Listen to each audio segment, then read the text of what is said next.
प्यारे विद्यार्थियों, स्वागत करदा मैं तुहाडे अपने YouTube channel math with RK ते उम्मीद करदा विद्यार्थियों तुसीं सारे घरे वधिया हो।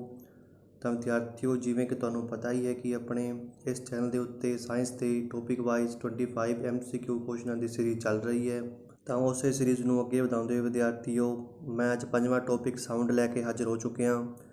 ਇਸ ਟੌਪਿਕ ਦੇ ਵਿੱਚ ਆਪਾਂ ਜਿਹੜੇ ਸਾਊਂਡ ਦੇ ਮੋਸਟ 25 ਕੁਐਸਚਨ ਬਣਦੇ ਨੇ MCQ ਟਾਈਪ, ਉਹ ਆਪਾਂ ਕੰਪਲੀਟ ਕਰਾਂਗੇ। ਅਤੇ ਨਾਲ ਹੀ ਜਿਹੜੇ ਆਪਣੀ ਸੀਰੀਜ਼ ਦਾ ਇੱਕੋ ਹੀ ਟਾਰਗੇਟ ਹੈ ਵੀ ਆਪਾਂ ਇਹਨਾਂ 25 ਕੁਐਸਚਨਾਂ ਦੇ ਨਾਲ ਜਿਹੜਾ ਪੂਰਾ ਚੈਪਟਰ ਕੰਪਲੀਟ ਕਰ ਸਕੀਏ। ਅਤੇ ਇਸ ਤੋਂ ਪਹਿਲਾਂ ਜਿਹੜੇ ਆਪਣੇ 4 ਟੌਪਿਕ ਆ ਚੁੱਕੇ ਨੇ, ਜਿਨ੍ਹਾਂ ਨੇ ਉਹ ਨਹੀਂ ਵੇਖੇ ਨੇ ਤਾਂ ਉਹਨਾਂ ਦਾ ਲਿੰਕ ਮੈਂ ਥੱਲੇ ਲਾ ਦਿੱਤਾ ਹੈ, ਤੁਸੀਂ ਉੱਥੇ ਜਾ ਕੇ ਉਹ ਚਾਰੋਂ ਟੌਪਿਕ ਵੇਖ ਸਕਦੇ ਹੋ। ਅਤੇ ਵੀਡੀਓ ਦਾ ਪੂਰਾ ਫਾਇਦਾ ਲੈਣ ਲਈ ਵਿਦਿਆਰਥੀਓ ਵੀਡੀਓ ਦੇ ਲਾਸਟ ਤੱਕ ਬਣੇ ਰਹਿਣਾ। ਅਤੇ ਵੀਡੀਓ ਦੇ ਲਾਸਟ 'ਤੇ ਵੀ ਤੁਹਾਡੇ ਲਈ ਮੈਂ ਇੱਕ ਕੁਐਸਚਨ ਤਿਆਰ ਕਰਦਾ ਹਾਂ, ਜਿਸ ਦਾ ਆਨਸਰ ਤੁਸੀਂ ਵੀਡੀਓ ਦੇ ਕਮੈਂਟ ਬਾਕਸ ਵਿੱਚ ਦੇਣਾ ਹੈ। ਅਤੇ ਨਾਲ ਹੀ ਮੈਂ ਵੀਡੀਓ ਦੇ ਲਾਸਟ ਦੇ ਵਿੱਚ ਦੱਸਾਂਗਾ ਵੀ ਜਿਹੜਾ ਆਪਣਾ 5ਵਾਂ ETT ਮੌਕ ਟੈਸਟ ਹੋਣਾ ਹੈ ਉਹ ਕਦੋਂ ਹੋਣਾ ਹੈ। ਤਾਂ ਇਸ ਲਈ ਵਿਦਿਆਰਥੀਓ ਵੀਡੀਓ ਨੂੰ ਧਿਆਨ ਨਾਲ ਵੇਖਣਾ। ਅਤੇ ਜਿਹੜੇ ਬੱਚੇ ਮੇਰੇ ਚੈਨਲ ਦੇ ਨਾਲ ਨਵੇਂ ਜੁੜੇ ਨੇ ਉਹ ਪਲੀਜ਼ ਇਸ ਚੈਨਲ ਨੂੰ ਸਬਸਕ੍ਰਾਈਬ ਕਰ ਦਿਓ, ਵੀਡੀਓ ਨੂੰ ਲਾਈਕ ਕਰ ਦਿਓ ਅਤੇ ਅੱਗੇ ਸ਼ੇਅਰ ਵੀ ਕਰ ਦਿਓ। ਅਤੇ ਹੁਣ ਆਪਾਂ ਸ਼ੁਰੂ ਕਰਦੇ ਹਾਂ ਅੱਜ ਦਾ ਟੌਪਿਕ ਸਾਊਂਡ।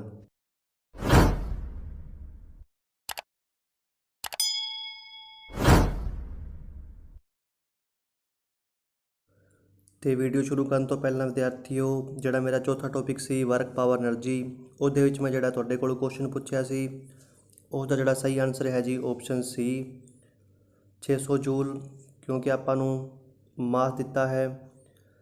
ਠੀਕ ਹੈ ਜੀ, H ਵੀ ਗਿਵਨ ਹੈ ਅਤੇ ਆਪਣੇ ਕੋਲ G ਵੀ ਗਿਵਨ ਹੈ। ਅਤੇ ਆਪਣੇ ਕੋਲ ਪੁੱਛੀ ਸੀ ਜੀ ਪੋਟੈਂਸ਼ੀਅਲ ਐਨਰਜੀ, ਜਿਸ ਦਾ ਫਾਰਮੂਲਾ ਹੈ ਜੀ mgh। ਇਸ ਦੇ ਅੰਦਰ ਤੁਸੀਂ ਵੈਲਿਊ ਪੁੱਟ ਕਰਕੇ ਜਿਹੜਾ ਆਨਸਰ ਆਏਗਾ ਜੀ ਉਹ ਹੈ ਜੀ 600 ਜੂਲ। ਅਤੇ ਵਿਦਿਆਰਥੀ ਹੁਣ ਆਪਾਂ ਅੱਜ ਕਰਨ ਜਾ ਰਹੇ ਹਾਂ ਆਪਣੇ ਸਾਇੰਸ ਦਾ ਜਿਹੜਾ 5ਵਾਂ ਟੌਪਿਕ ਹੈ ਜੀ ਸਾਊਂਡ, ਧੁਨੀ, ਜਿਹੜਾ ਕਿ ਬਹੁਤ ਹੀ ਇੱਕ ਇੰਟਰਸਟਿੰਗ ਟੌਪਿਕ ਹੈ। ਅਤੇ ਅੱਜ ਆਪਾਂ ਇਹਨਾਂ 25 ਕੁਐਸਚਨਾਂ ਦੁਆਰਾ ਪੂਰਾ ਟੌਪਿਕ ਸੋਲਵ ਕਰਾਂਗੇ। ਤਾਂ ਕੁਐਸਚਨ ਨੰਬਰ 1 ਹੈ ਜੀ ਆਪਣਾ, ਧੁਨੀ ਤਰੰਗਾਂ ਹੇਠ ਦਿੱਤੇ ਅਨੁਸਾਰ ਹੁੰਦੀਆਂ ਹਨ। ਆਪਸ਼ਨ A ਹੈ ਜੀ ਰੇਖਾਂਸ਼ੀ ਤਰੰਗਾਂ, ਆਪਸ਼ਨ B ਹੈ ਜੀ ਆਡੀਆਂ ਤਰੰਗਾਂ, ਆਪਸ਼ਨ C ਹੈ ਜੀ ਦੋਵੇਂ, ਅਤੇ ਆਪਸ਼ਨ D ਹੈ ਜੀ ਇਹਨਾਂ ਵਿੱਚੋਂ ਕੋਈ ਨਹੀਂ। ਤਾਂ ਆਪਣਾ ਸਹੀ ਆਨਸਰ ਹੈ ਵਿਦਿਆਰਥੀਓ ਆਪਸ਼ਨ A ਰੇਖਾਂਸ਼ੀ ਤਰੰਗਾਂ, ਜਾਂ ਆਪਾਂ ਕਹਿੰਦੇ ਹਾਂ ਜੀ ਲੌਂਗੀਟਿਊਡਨਲ ਵੇਵਜ਼। ਤਾਂ ਵਿਦਿਆਰਥੀਓ ਜੇਕਰ ਆਪਾਂ ਗੱਲ ਕਰੀਏ ਧੁਨੀ ਦੀ, ਤਾਂ ਧੁਨੀ ਹੁੰਦੀ ਹੈ ਜੀ ਪ੍ਰੋਡਿਊਸ ਕੰਪਨ ਕਰਕੇ, ਜਿਸ ਨੂੰ ਆਪਾਂ ਕਹਿੰਦੇ ਹਾਂ ਜੀ ਵਾਈਬ੍ਰੇਸ਼ਨ ਜਾਂ ਵਾਈਬ੍ਰੇਟ। ਠੀਕ ਹੈ ਵਿਦਿਆਰਥੀਓ, ਹੁਣ ਜਿਵੇਂ ਧੁਨੀ ਇਸ ਸਪੀਕਰ ਦੇ ਵਿੱਚ ਪ੍ਰੋਡਿਊਸ ਹੋ ਗਈ ਵਿਦਿਆਰਥੀਓ, ਤਾਂ ਇਸ ਧੁਨੀ ਨੂੰ ਇੱਥੋਂ ਲੈ ਕੇ ਇਸ ਸਰੋਤਾਂ ਤੱਕ ਪਹੁੰਚਣ ਦੇ ਲਈ ਕਿਸੇ ਮਾਧਿਅਮ ਦੀ ਜ਼ਰੂਰਤ ਹੁੰਦੀ ਹੈ, ਜਾਂ ਆਪਾਂ ਕਹੀਏ ਰਸਤੇ ਦੀ ਜ਼ਰੂਰਤ ਹੁੰਦੀ ਹੈ। ਤਾਂ ਉਸ ਰਸਤੇ ਨੂੰ ਆਪਾਂ ਡਿਫਾਈਨ ਕਰਾਂਗੇ ਜੀ ਤਰੰਗਾਂ ਦੇ ਨਾਲ, ਜਾਂ ਆਪਾਂ ਕਹਿ ਸਕਦੇ ਹਾਂ ਵੀ ਜਿਹੜੀ ਧੁਨੀ ਹੈ ਉਹ ਕਿਹੜੀਆਂ ਤਰੰਗਾਂ ਦੇ ਵਿੱਚ ਟਰੈਵਲ ਕਰਦੀ ਹੈ। ਠੀਕ ਹੈ ਵਿਦਿਆਰਥੀਓ, ਤਾਂ ਉਸ ਨੂੰ ਸਮਝਣ ਤੋਂ ਪਹਿਲਾਂ ਆਪਾਂ ਸਮਝਦੇ ਹਾਂ ਵੀ ਲੌਂਗੀਟਿਊਡਨਲ ਵੇਵਸ ਕੀ ਹੁੰਦੀਆਂ ਨੇ। ਤਾਂ ਵੇਖੋ ਵਿਦਿਆਰਥੀਓ, ਜਿਵੇਂ ਇਸ ਸਪੀਕਰ ਦੇ ਵਿੱਚੋਂ ਆਹ ਸਾਊਂਡ ਨਿਕਲੀ ਹੈ ਜੀ, ਤਾਂ ਜਦੋਂ ਆਹ ਸਾਊਂਡ ਨਿਕਲੀ ਹੈ ਤਾਂ ਆਪਾਂ ਨੂੰ ਪਤਾ ਹੈ ਜਿਹੜੇ ਇਸਦੇ ਨੇੜੇ ਦੇ ਮੋਲੀਕਿਊਲ ਨੇ ਉਹ ਕੰਪਨ ਕਰਨਗੇ। ਠੀਕ ਹੈ ਜੀ, ਜਦੋਂ ਆਹ ਸਾਰੇ ਮੋਲੀਕਿਊਲ ਇਕੱਠੇ ਹੋ ਗਏ ਤਾਂ ਆਪਾਂ ਇਸ ਨੂੰ ਕਹਿੰਦੇ ਹਾਂ ਜੀ ਨਪੀੜਨ। ਠੀਕ ਹੈ ਵਿਦਿਆਰਥੀਓ, ਜਾਂ ਆਪਾਂ ਇਸ ਨੂੰ ਕਹਿੰਦੇ ਹਾਂ ਜੀ ਕੰਪਰੈਸ਼ਨ। ਠੀਕ ਹੈ ਵਿਦਿਆਰਥੀਓ, ਤਾਂ ਇੱਥੇ ਜਿੱਥੇ ਨਪੀੜਨ ਹੈ ਜੀ ਇਸ ਥਾਂ 'ਤੇ, ਉੱਥੇ ਕੀ ਹੈ, ਇਸ ਦੀ ਘਣਤਾ ਬਹੁਤ ਜ਼ਿਆਦਾ ਹੈ। ਜੇਕਰ ਆਪਾਂ ਗੱਲ ਕਰੀਏ ਇਸ ਦੇ ਸਾਈਡ ਦੇ ਅੰਦਰ, ਤਾਂ ਇੱਥੇ ਕੀ ਹੈ, ਘਣਤਾ ਬਹੁਤ ਘੱਟ ਹੈ, ਕਿਉਂਕਿ ਇੱਥੇ ਮੋਲੀਕਿਊਲ ਨੇ ਉਹ ਕੀ ਨੇ ਜੀ, ਉਹ ਥੋੜ੍ਹਾ ਦੂਰ ਪਏ ਨੇ। ਤਾਂ ਆਪਾਂ ਇਸ ਨੂੰ ਕਹਿੰਦੇ ਹਾਂ ਜੀ ਵਿਰਲ, ਜਾਂ ਆਪਾਂ ਕਹਿੰਦੇ ਹਾਂ ਜੀ ਇਸ ਨੂੰ ਰਿਫਰੈਕਸ਼ਨ। ਠੀਕ ਹੈ ਵਿਦਿਆਰਥੀਓ, ਤਾਂ ਵਿਰਲ ਦੇ ਅੰਦਰ ਕੀ ਹੈ ਜੀ, ਜਿਹੜਾ ਆਪਣਾ ਘਣਤਾ ਹੈ ਉਹ ਬਹੁਤ ਘੱਟ ਹੈ। ਤਾਂ ਜਿਹੜੇ ਮੋਲੀਕਿਊਲ ਕੀ ਕਰਨਗੇ ਜੀ, ਉਹ ਇਸ ਥਾਂ ਤੋਂ ਇਸ ਥਾਂ ਤੱਕ ਟਰਾਂਸਫਰ ਹੋ ਜਾਣਗੇ। ਉਸ ਤੋਂ ਬਾਅਦ ਇੱਥੇ ਫਿਰ ਇਸ ਤੋਂ ਇੱਥੇ ਟਰਾਂਸਫਰ ਹੋ ਜਾਣਗੇ। ਤਾਂ ਇਸ ਤਰ੍ਹਾਂ ਆਹ ਟਰੈਵਲ ਕਰਦੇ ਇੱਥੇ ਆਪਣੇ ਸਰੋਤਾਂ ਤੱਕ ਪਹੁੰਚ ਜਾਣਗੇ। ਤਾਂ ਆਪਾਂ ਕਹਿ ਸਕਦੇ ਹਾਂ ਜਿਹੜਾ ਸਾਊਂਡ ਹੈ ਇਸ ਤਰ੍ਹਾਂ ਸੱਜੇ ਖੱਬੇ ਹੁੰਦੇ ਇੱਕ ਥਾਂ ਤੋਂ ਦੂਜੀ ਥਾਂ ਤੱਕ ਟਰੈਵਲ ਕਰਦਾ ਹੈ। ਤਾਂ ਇਸੇ ਨੂੰ ਆਪਾਂ ਕਹਿੰਦੇ ਹਾਂ ਜੀ ਲੌਂਗੀਟਿਊਡਨਲ ਵੇਵਸ, ਜਾਂ ਆਪਾਂ ਕਹਿੰਦੇ ਹਾਂ ਜੀ ਇਸ ਨੂੰ ਰੇਖਾਂਸ਼ੀ ਤਰੰਗਾਂ।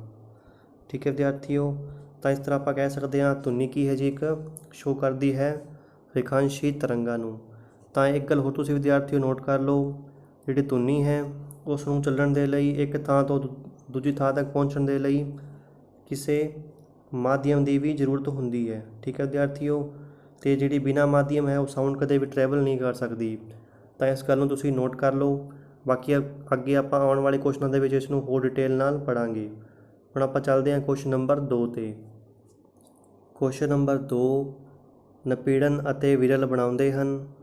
ਆਪਸ਼ਨ ਏ ਹੈ ਜੀ ਆਡੀਆਂ ਤਰੰਗਾਂ, ਆਪਸ਼ਨ ਬੀ ਹੈ ਜੀ ਰੇਖਾਂਸ਼ੀ ਤਰੰਗਾਂ, ਆਪਸ਼ਨ ਸੀ ਹੈ ਜੀ ਏ ਅਤੇ ਬੀ ਦੋਵੇਂ, ਅਤੇ ਆਪਸ਼ਨ ਡੀ ਹੈ ਜੀ ਇਹਨਾਂ ਵਿੱਚੋਂ ਕੋਈ ਨਹੀਂ।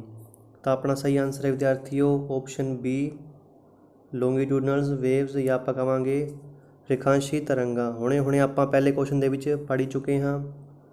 ਠੀਕ ਹੈ ਵਿਦਿਆਰਥੀਓ, ਕਿਉਂਕਿ ਜਿੱਥੇ ਮੋਲੀਕੂਲ ਜ਼ਿਆਦਾ ਹੋਣਗੇ ਉਸ ਨੂੰ ਆਪਾਂ ਕਹਿੰਦੇ ਹਾਂ ਜੀ ਨਪੀੜਨ, ਜਿੱਥੇ ਮੋਲੀਕੂਲ ਦੂਰ ਦੂਰ ਪਏ ਹੋਣਗੇ ਉਸ ਨੂੰ ਆਪਾਂ ਕਹਿੰਦੇ ਹਾਂ ਜੀ ਵਿਰਲ।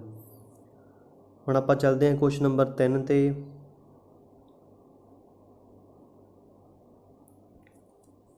ਕ੍ਰੈਸਟ ਅਤੇ ਟਰਫ ਬਣਾਉਂਦੇ ਹਨ। ਆਪਸ਼ਨ ਏ ਹੈ ਜੀ ਰੇਖਾਂਸ਼ੀ ਤਰੰਗਾਂ, ਆਪਸ਼ਨ ਬੀ ਹੈ ਜੀ ਆਡੀਆਂ ਤਰੰਗਾਂ, ਆਪਸ਼ਨ ਸੀ ਹੈ ਜੀ ਏ ਅਤੇ ਬੀ ਦੋਵੇਂ, ਅਤੇ ਆਪਸ਼ਨ ਡੀ ਹੈ ਜੀ ਇਹਨਾਂ ਵਿੱਚੋਂ ਕੋਈ ਨਹੀਂ। ਤਾਂ ਇਸ ਦਾ ਸਹੀ ਆਨਸਰ ਹੈ ਵਿਦਿਆਰਥੀਓ ਆਪਸ਼ਨ ਬੀ ਟਰਾਂਸਵਰਸ ਵੇਵਸ। ਤਾਂ ਵਿਦਿਆਰਥੀਓ ਜੇਕਰ ਆਪਾਂ ਗੱਲ ਕਰੀਏ ਕ੍ਰਸਟ ਅਤੇ ਟਰਫ ਦੀ, ਉਹ ਬਣਦੇ ਨੇ ਜੀ ਟਰਾਂਸਫਰ ਵੇਵ ਦੇ ਅੰਦਰ। ਅਤੇ ਤੁਹਾਨੂੰ ਇੱਕ ਜਿਹੜਾ ਗਰਾਫ ਸ਼ੋ ਹੋ ਰਿਹਾ ਹੈ ਟਰਾਂਸਵਰਸ ਵੇਵ ਦਾ, ਜਿਹੜਾ ਉੱਤੇ ਵਾਲਾ ਪਾਰਟ ਹੈ ਉਸ ਨੂੰ ਆਪਾਂ ਕਹਿੰਦੇ ਹਾਂ ਜੀ ਕ੍ਰਸਟ, ਅਤੇ ਜਿਹੜਾ ਥੱਲੇ ਵਾਲਾ ਪਾਰਟ ਹੈ ਉਸ ਨੂੰ ਆਪਾਂ ਕਹਿੰਦੇ ਹਾਂ ਜੀ ਟਰਫ। ਜੇ ਆਪਾਂ ਇਸ ਨੂੰ ਹੋਰ ਡੀਪ ਸਮਝੀਏ ਤਾਂ ਕੁਝ ਹੋਰ ਕੰਸੈਪਟ ਨੇ, ਉਹ ਵੀ ਵੇਖ ਲਓ ਵਿਦਿਆਰਥੀਓ। ਜਿਹੜੀ ਵੱਧ ਤੋਂ ਵੱਧ ਜਿੰਨੀ ਕ੍ਰਸਟ ਦੀ ਲੰਬਾਈ ਹੋ ਸਕਦੀ ਹੈ, ਜਾਂ ਮੈਂ ਕਹਾਂ ਜਿੰਨੀ ਟਰਫ ਦੀ ਲੰਬਾਈ ਹੋ ਸਕਦੀ ਹੈ, ਉਸ ਨੂੰ ਆਪਾਂ ਕਹਿੰਦੇ ਹਾਂ ਜੀ ਐਮਪਲੀਟਿਊਡ। ਅਤੇ ਇੱਕ ਗੱਲ ਹੋਰ ਨੋਟ ਕਰ ਲਓ ਵਿਦਿਆਰਥੀਓ, ਜਿਹੜੇ ਆਪਣੇ ਘਰੇ ਟੀਵੀ ਜਾਂ ਜਿਹੜੀ ਰੇਡੀਓ ਦੀ ਸਾਊਂਡ ਆਉਂਦੀ ਹੈ ਉਹ ਐਮਪਲੀਟਿਊਡ ਕਰਕੇ ਆਉਂਦੀ ਹੈ। ਠੀਕ ਹੈ ਜੀ। ਉਸ ਤੋਂ ਬਾਅਦ ਇੱਕ ਹੋਰ ਵੱਡਾ ਕੰਸੈਪਟ ਹੈ ਜੀ ਜਿਸ ਨੂੰ ਆਪਾਂ ਕਹਿੰਦੇ ਹਾਂ ਜੀ ਵੇਵਲੈਂਥ। ਅਤੇ ਵੇਵਲੈਂਥ ਕੀ ਹੈ ਜੀ ਉਹ ਆਪਾਂ ਸਮਝਦੇ ਹਾਂ। ਠੀਕ ਹੈ ਵਿਦਿਆਰਥੀਓ, ਜੇਕਰ ਮੈਂ ਦੋ ਜਿਹੜੀ ਕ੍ਰਸਟ ਡਰਾ ਕਰਾਂ, ਠੀਕ ਹੈ ਜੀ, ਦੋ ਕ੍ਰਸਟ ਦੇ ਵਿਚਕਾਰ ਜਿੰਨੀ ਦੂਰੀ ਹੁੰਦੀ ਹੈ ਉਸ ਨੂੰ ਆਪਾਂ ਕਹਿੰਦੇ ਹਾਂ ਜੀ ਵੇਵਲੈਂਥ, ਜਾਂ ਆਪਾਂ ਕਹਿੰਦੇ ਹਾਂ ਜੀ ਤਰੰਗ ਲੰਬਾਈ। ਤਾਂ ਇਸ ਤਰ੍ਹਾਂ ਵਿਦਿਆਰਥੀਓ ਜਿਹੜੀ ਵੇਵਲੈਂਥ ਕੀ ਹੋਈ ਜੀ, ਦੋ ਕ੍ਰਸਟ ਜਾਂ ਦੋ ਟਰਫ ਦੇ ਵਿਚਕਾਰ ਦੂਰੀ ਹੈ ਉਸ ਨੂੰ ਆਪਾਂ ਕਹਿੰਦੇ ਹਾਂ ਜੀ ਵੇਵਲੈਂਥ, ਅਤੇ ਆਪਾਂ ਇਸ ਨੂੰ ਡਿਨੋਟ ਕਰਦੇ ਹਾਂ ਜੀ ਲੈਮਡੇ ਤੋਂ। ਠੀਕ ਹੈ, ਇਸ ਨੂੰ ਆਪਾਂ ਕਹਿੰਦੇ ਲੈਮਡਾ। ਠੀਕ ਹੈ ਵਿਦਿਆਰਥੀਓ। ਤਾਂ ਵਿਦਿਆਰਥੀਓ ਇਸ ਤਰ੍ਹਾਂ ਆਪਾਂ ਸਿੱਖਿਆ ਐਮਪਲੀਟਿਊਡ ਕੀ ਹੁੰਦਾ ਹੈ ਜੀ, ਜਾਂ ਆਪਾਂ ਸਿੱਖਿਆ ਜੀ ਵੇਵਲੈਂਥ ਕੀ ਹੁੰਦੀ ਹੈ। ਅਤੇ ਜਿਹੜਾ ਆਪਾਂ ਗੱਲ ਕਰੀਏ ਆਪਣੇ ਕੁਐਸਚਨ ਦੀ, ਤਾਂ ਉਹ ਹੈ ਜੀ ਕ੍ਰਸਟ ਅਤੇ ਟਰਫ ਕਿੱਥੇ ਬਣਦੇ ਨੇ, ਉਹ ਬਣਦੇ ਨੇ ਜੀ ਟਰਾਂਸਵਰਸ ਵੇਵ ਦੇ ਅੰਦਰ। ਹੁਣ ਆਪਾਂ ਚੱਲਦੇ ਹਾਂ ਜੀ ਨੈਕਸਟ ਕੁਐਸਚਨ 'ਤੇ। ਕੁਐਸਚਨ ਨੰਬਰ 4, ਧੁਨੀ ਤਰੰਗਾਂ ਕਿਸ ਮਾਧਿਅਮ ਵਿੱਚ ਨਹੀਂ ਚੱਲ ਸਕਦੀਆਂ। ਆਪਸ਼ਨ ਏ ਹੈ ਜੀ ਠੋਸ ਵਿੱਚ, ਆਪਸ਼ਨ ਬੀ ਹੈ ਜੀ ਗੈਸਾਂ ਵਿੱਚ, ਆਪਸ਼ਨ ਸੀ ਹੈ ਜੀ ਤਰਲ ਵਿੱਚ, ਅਤੇ ਆਪਸ਼ਨ ਡੀ ਹੈ ਜੀ ਖਲਾਅ ਵਿੱਚ, ਜਾਂ ਆਪਾਂ ਕਹੀਏ ਵੈਕਿਊਮ ਦੇ ਵਿੱਚ। ਤਾਂ ਇਸ ਦਾ ਸਹੀ ਆਨਸਰ ਹੈ ਵਿਦਿਆਰਥੀਓ ਆਪਸ਼ਨ ਡੀ ਵੈਕਿਊਮ ਦੇ ਵਿੱਚ। ਕਿਉਂਕਿ ਵਿਦਿਆਰਥੀਓ ਮੈਂ ਤੁਹਾਨੂੰ ਪਹਿਲਾਂ ਦੱਸ ਚੁੱਕਿਆ, ਧੁਨੀ ਨੂੰ ਜਾਂ ਸਾਊਂਡ ਨੂੰ ਇੱਕ ਥਾਂ ਤੋਂ ਦੂਜੀ ਥਾਂ ਤੱਕ ਜਾਣ ਦੇ ਲਈ ਕਿਸੇ ਨਾ ਕਿਸੇ ਮਾਧਿਅਮ ਦੀ ਜ਼ਰੂਰਤ ਪੈਂਦੀ ਹੈ, ਅਤੇ ਬਿਨਾਂ ਮਾਧਿਅਮ ਆ ਟਰੈਵਲ ਨਹੀਂ ਕਰ ਸਕਦੀ। ਕਿਉਂਕਿ ਵੈਕਿਊਮ ਦੇ ਵਿੱਚ ਕੋਈ ਮਾਧਿਅਮ ਨਹੀਂ ਹੁੰਦਾ, ਤਾਂ ਆਪਾਂ ਕਹਿ ਸਕਦੇ ਹਾਂ ਵੈਕਿਊਮ ਦੇ ਅੰਦਰ ਜਿਹੜੀ ਸਾਊਂਡ ਆ ਉਹ ਟਰੈਵਲ ਨਹੀਂ ਕਰਦੀ। ਠੀਕ ਹੈ। ਜੇਕਰ ਮੈਂ ਗੱਲ ਕਰਾਂ ਵਿਦਿਆਰਥੀਓ ਸੋਲਿਡ ਦੇ ਵਿੱਚ, ਤਾਂ ਤੁਸੀਂ ਨੋਟ ਕਰ ਲਓ ਜਿਹੜੀ ਧੁਨੀ ਦੀ ਗਤੀ ਹੈ, ਜਾਂ ਮੈਂ ਕਹੀਏ ਸਪੀਡ ਆਫ ਸਾਊਂਡ ਹੈ, ਉਹ ਸਭ ਤੋਂ ਜ਼ਿਆਦਾ ਹੁੰਦੀ ਹੈ ਜੀ ਸੋਲਿਡ ਦੇ ਵਿੱਚ। ਠੀਕ ਹੈ ਵਿਦਿਆਰਥੀਓ, ਸਭ ਤੋਂ ਜ਼ਿਆਦਾ ਹੁੰਦੀ ਹੈ ਜੀ ਸੋਲਿਡ ਦੇ ਵਿੱਚ। ਉਸ ਤੋਂ ਬਾਅਦ ਨੰਬਰ ਆਉਂਦਾ ਹੈ ਜੀ ਲਿਕੁਇਡ ਦੇ ਅੰਦਰ। ਠੀਕ ਹੈ ਜੀ। ਉਸ ਤੋਂ ਬਾਅਦ ਨੰਬਰ ਆਉਂਦਾ ਜੀ ਗੈਸ ਦੇ ਅੰਦਰ। ਠੀਕ ਹੈ। ਸਭ ਤੋਂ ਜ਼ਿਆਦਾ ਸਪੀਡ ਹੁੰਦੀ ਹੈ ਸੋਲਿਡ ਦੇ ਅੰਦਰ, ਜਾਂ ਆਪਾਂ ਕਹੀਏ ਠੋਸ ਦੇ ਅੰਦਰ, ਫਿਰ ਹੁੰਦੀ ਹੈ ਜੀ ਲਿਕੁਇਡ ਦੇ ਅੰਦਰ, ਫਿਰ ਹੁੰਦੀ ਹੈ ਜੀ ਗੈਸ ਦੇ ਅੰਦਰ। ਠੀਕ ਹੈ। ਜੇਕਰ ਮੈਂ ਗੱਲ ਕਰਾਂ ਸੋਲਿਡ ਦੇ ਅੰਦਰ ਸਭ ਤੋਂ ਜ਼ਿਆਦਾ ਕਿਸ ਦੀ ਹੁੰਦੀ ਹੈ, ਤਾਂ ਤੁਸੀਂ ਨੋਟ ਕਰ ਲਓ ਸੋਲਿਡ ਦੇ ਅੰਦਰ ਸਭ ਤੋਂ ਜ਼ਿਆਦਾ ਹੁੰਦੀ ਹੈ ਜੀ ਅਲਮੂਨੀਅਮ ਦੀ, ਫਿਰ ਆਉਂਦੀ ਹੈ ਜੀ ਸਟੀਲ 'ਚ। ਠੀਕ ਹੈ। ਤਾਂ ਇਸ ਤਰ੍ਹਾਂ ਵਿਦਿਆਰਥੀਓ ਇਸ ਦਾ ਆਨਸਰ ਕੀ ਹੋਇਆ ਜੀ ਆਪਸ਼ਨ ਡੀ। ਜਿਹੜੀ ਧੁਨੀ ਤਰੰਗਾਂ ਨੇ ਜੀ ਉਹ ਖਲਾਅ ਵਿੱਚੋਂ ਨਹੀਂ ਲੰਘ ਸਕਦੀਆਂ, ਤਾਂ ਤੁਸੀਂ ਇੱਕ ਗੱਲ ਹੋਰ ਨੋਟ ਕਰ ਲਓ ਵਿਦਿਆਰਥੀਓ, ਜਿਹੜੇ ਧਰਤੀ ਤੋਂ ਇਲਾਵਾ ਬਾਕੀ ਉਪਗ੍ਰਹਿਆਂ 'ਤੇ ਜਾਂ ਗ੍ਰਹਿਆਂ 'ਤੇ ਜਿਹੜੇ ਪੱਥਰ ਟਕਰਾਉਂਦੇ ਨੇ ਤਾਂ ਉਹਨਾਂ ਦੀ ਆਵਾਜ਼ ਧਰਤੀ ਤੱਕ ਨਹੀਂ ਪਹੁੰਚਦੀ, ਕਿਉਂਕਿ ਉਹਨਾਂ ਦੇ ਪੱਥਰ ਟਕਰਾਉਣ ਤੋਂ ਲੈ ਕੇ ਧਰਤੀ ਤੱਕ ਕੋਈ ਵੀ ਵਾਤਾਵਰਣ ਮੌਜੂਦ ਨਹੀਂ ਹੈ। ਠੀਕ ਹੈ ਜੀ। ਅਤੇ ਇਸ ਕਰਕੇ ਮਾਧਿਅਮ ਨਾ ਮਿਲਣ ਕਰਕੇ ਜਿਹੜੀ ਉੱਥੋਂ ਦੀ ਆਵਾਜ਼ਾਂ ਹੈ ਜਾਂ ਉੱਥੋਂ ਦੀ ਧੁਨੀ ਹੈ ਉਹ ਧਰਤੀ 'ਤੇ ਨਹੀਂ ਪਹੁੰਚਦੀ। ਹੁਣ ਆਪਾਂ ਚੱਲਦੇ ਹਾਂ ਕੁਐਸਚਨ ਨੰਬਰ 5 'ਤੇ। ਕੁਐਸਚਨ ਨੰਬਰ 5, ਕਿਸ ਮਾਧਿਅਮ ਵਿੱਚ ਧੁਨੀ ਸਭ ਤੋਂ ਤੇਜ਼ ਦੌੜਦੀ ਹੈ? ਆਪਸ਼ਨ ਏ ਹੈ ਜੀ ਠੋਸ ਵਿੱਚ, ਆਪਸ਼ਨ ਬੀ ਹੈ ਜੀ ਗੈਸ ਵਿੱਚ, ਆਪਸ਼ਨ ਸੀ ਹੈ ਜੀ ਤਰਲ ਵਿੱਚ, ਅਤੇ ਆਪਸ਼ਨ ਡੀ ਹੈ ਜੀ ਖਲਾਅ ਵਿੱਚ। ਤਾਂ ਵਿਦਿਆਰਥੀ ਹੁਣੇ ਮੈਂ ਤੁਹਾਨੂੰ ਦੱਸਿਆ ਹੈ, ਜਿਹੜੀ ਸੋਲਿਡ ਹੈ ਜਾਂ ਠੋਸ ਹੈ ਉਸ ਦੇ ਅੰਦਰ ਜਿਹੜੀ ਧੁਨੀ ਹੈ ਸਭ ਤੋਂ ਜ਼ਿਆਦਾ ਤੇਜ਼ ਦੌੜਦੀ ਹੈ, ਅਤੇ ਆਪਣਾ ਆਨਸਰ ਕੀ ਹੋਇਆ ਜੀ ਆਪਸ਼ਨ ਏ। ਤਾਂ ਵਿਦਿਆਰਥੀਓ ਜੇਕਰ ਮੈਂ ਗੱਲ ਕਰਾਂ ਸੋਲਿਡ ਦੇ ਅੰਦਰ ਜਾਂ ਠੋਸ ਦੇ ਅੰਦਰ, ਤਾਂ ਸਭ ਤੋਂ ਤੇਜ਼ ਆਵਾਜ਼ ਦੌੜਦੀ ਹੈ ਜਾਂ ਧੁਨੀ ਦੌੜਦੀ ਹੈ ਜੀ ਐਲੂਮੀਨੀਅਮ 'ਚ, ਕਿਉਂਕਿ ਐਲੂਮੀਨੀਅਮ ਦੇ ਅੰਦਰ ਜਿਹੜੀ ਧੁਨੀ ਦੀ ਸਪੀਡ ਹੁੰਦੀ ਹੈ ਜੀ 6240 ਮੀਟਰ ਪਰ ਸੈਕਿੰਡ। ਅਤੇ ਉਸ ਤੋਂ ਬਾਅਦ ਨੰਬਰ ਆਉਂਦਾ ਹੈ ਜੀ ਸਟੀਲ ਦਾ, ਅਤੇ ਸਟੀਲ ਦੇ ਅੰਦਰ ਜਿਹੜੀ ਧੁਨੀ ਦੀ ਸਪੀਡ ਹੁੰਦੀ ਹੈ ਉਹ ਹੁੰਦੀ ਹੈ ਜੀ 5960 ਮੀਟਰ ਪਰ ਸੈਕਿੰਡ। ਤਾਂ ਨੋਟ ਕਰ ਲਓ ਤੁਸੀਂ ਵਿਦਿਆਰਥੀਓ, ਪੇਪਰ ਦੇ ਵਿੱਚ ਪੁੱਛਿਆ ਜਾ ਸਕਦਾ ਹੈ ਕੁਐਸਚਨ। ਸਭ ਤੋਂ ਜ਼ਿਆਦਾ ਸਟੀਲ ਦੀ ਨਹੀਂ ਹੁੰਦੀ, ਉਹ ਹੁੰਦੀ ਹੈ ਜੀ ਐਲੂਮੀਨੀਅਮ ਦੀ। ਅਤੇ ਵੈਸੇ ਗੱਲ ਕਰੀਏ ਤਾਂ ਸਭ ਤੋਂ ਜ਼ਿਆਦਾ ਧੁਨੀ ਤੇਜ਼ ਦੌੜਦੀ ਹੈ ਜੀ ਠੋਸ ਦੇ ਵਿੱਚ। ਠੀਕ ਹੈ, ਹੁਣ ਆਪਾਂ ਚੱਲਦੇ ਹਾਂ ਜੀ ਕੁਐਸਚਨ ਨੰਬਰ 6 'ਤੇ। ਕੁਐਸਚਨ ਨੰਬਰ 6, ਆਵਰਤੀ ਦੇ ਆਧਾਰ 'ਤੇ ਧੁਨੀ ਤਰੰਗਾਂ ਨੂੰ ਕਿੰਨੇ ਭਾਗਾਂ ਵਿੱਚ ਵੰਡਿਆ ਗਿਆ ਹੈ? ਆਪਸ਼ਨ ਏ ਹੈ ਜੀ 2 ਭਾਗਾਂ ਵਿੱਚ, ਆਪਸ਼ਨ ਬੀ ਹੈ ਜੀ 3 ਭਾਗਾਂ ਵਿੱਚ, ਆਪਸ਼ਨ ਸੀ ਹੈ ਜੀ 4 ਭਾਗਾਂ ਵਿੱਚ, ਅਤੇ ਆਪਸ਼ਨ ਡੀ ਹੈ ਜੀ 5 ਭਾਗਾਂ ਵਿੱਚ। ਤਾਂ ਇਸ ਦਾ ਸਹੀ ਆਨਸਰ ਹੈ ਵਿਦਿਆਰਥੀਓ ਆਪਸ਼ਨ ਬੀ। ਜਿਹੜਾ ਫ੍ਰੀਕੁਐਂਸੀ ਦੇ ਆਧਾਰ 'ਤੇ ਜਿਹੜੀ ਧੁਨੀ ਹੈ ਉਸ ਨੂੰ ਆਪਾਂ 3 ਭਾਗਾਂ ਵਿੱਚ ਵੰਡ ਸਕਦੇ ਹਾਂ। ਠੀਕ ਹੈ ਵਿਦਿਆਰਥੀਓ, ਪਹਿਲਾ ਭਾਗ ਹੈ ਜੀ ਆਪਣਾ ਇਨਫਰਾਸੋਨਿਕ ਵੇਵਸ, ਠੀਕ ਹੈ ਜੀ। ਸੈਕਿੰਡ ਹੈ ਜੀ ਆਪਣੀ ਆਡੀਓਬਲ ਵੇਵਸ, ਜਿਹੜੀ ਆਪਾਂ ਕਹਿ ਸਕਦੇ ਹਾਂ ਸੁਣਨਯੋਗ ਵੇਵਸ ਹੈ ਜੀ। ਅਤੇ ਲਾਸਟ ਹੈ ਜੀ ਆਪਣੀ ਅਲਟਰਾਸੋਨਿਕ ਵੇਵਸ। ਹੁਣ ਆਪਾਂ ਪੜ੍ਹਦੇ ਹਾਂ ਡਿਟੇਲ ਨਾਲ ਫ੍ਰੀਕੁਐਂਸੀ ਕੀ ਹੈ, ਅਤੇ ਜਿਹੜੀ ਆਪਾਂ 3 ਭਾਗਾਂ ਦੇ ਵਿੱਚ ਵੰਡੀ ਹੈ ਇਹਨਾਂ ਦੇ ਵਿੱਚ ਡਿਫਰੈਂਸ ਕੀ ਹੈ।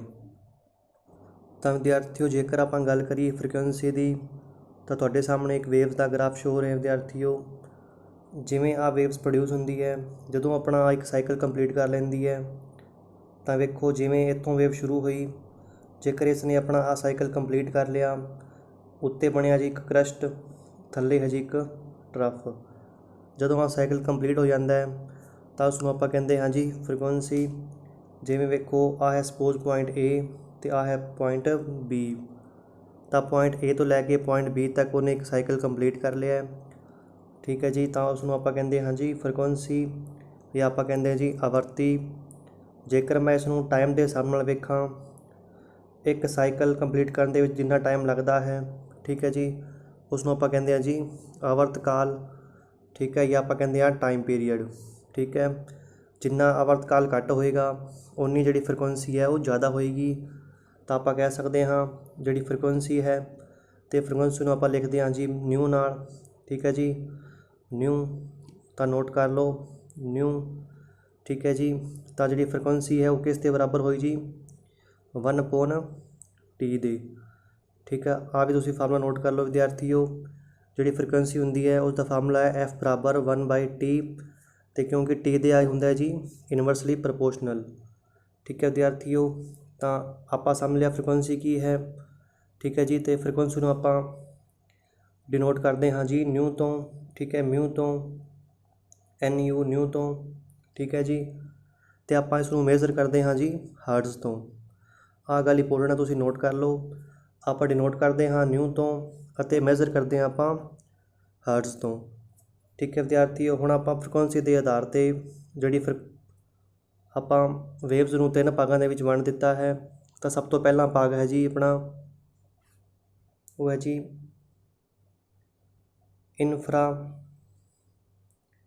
ਇਨਫਰਾਸੋਨਿਕ। ਠੀਕ ਹੈ ਜੀ, ਇਸ ਦੇ ਅੰਦਰ ਕੀ ਹੈ ਜੀ ਇਨਫਰਾਸੋਨਿਕ।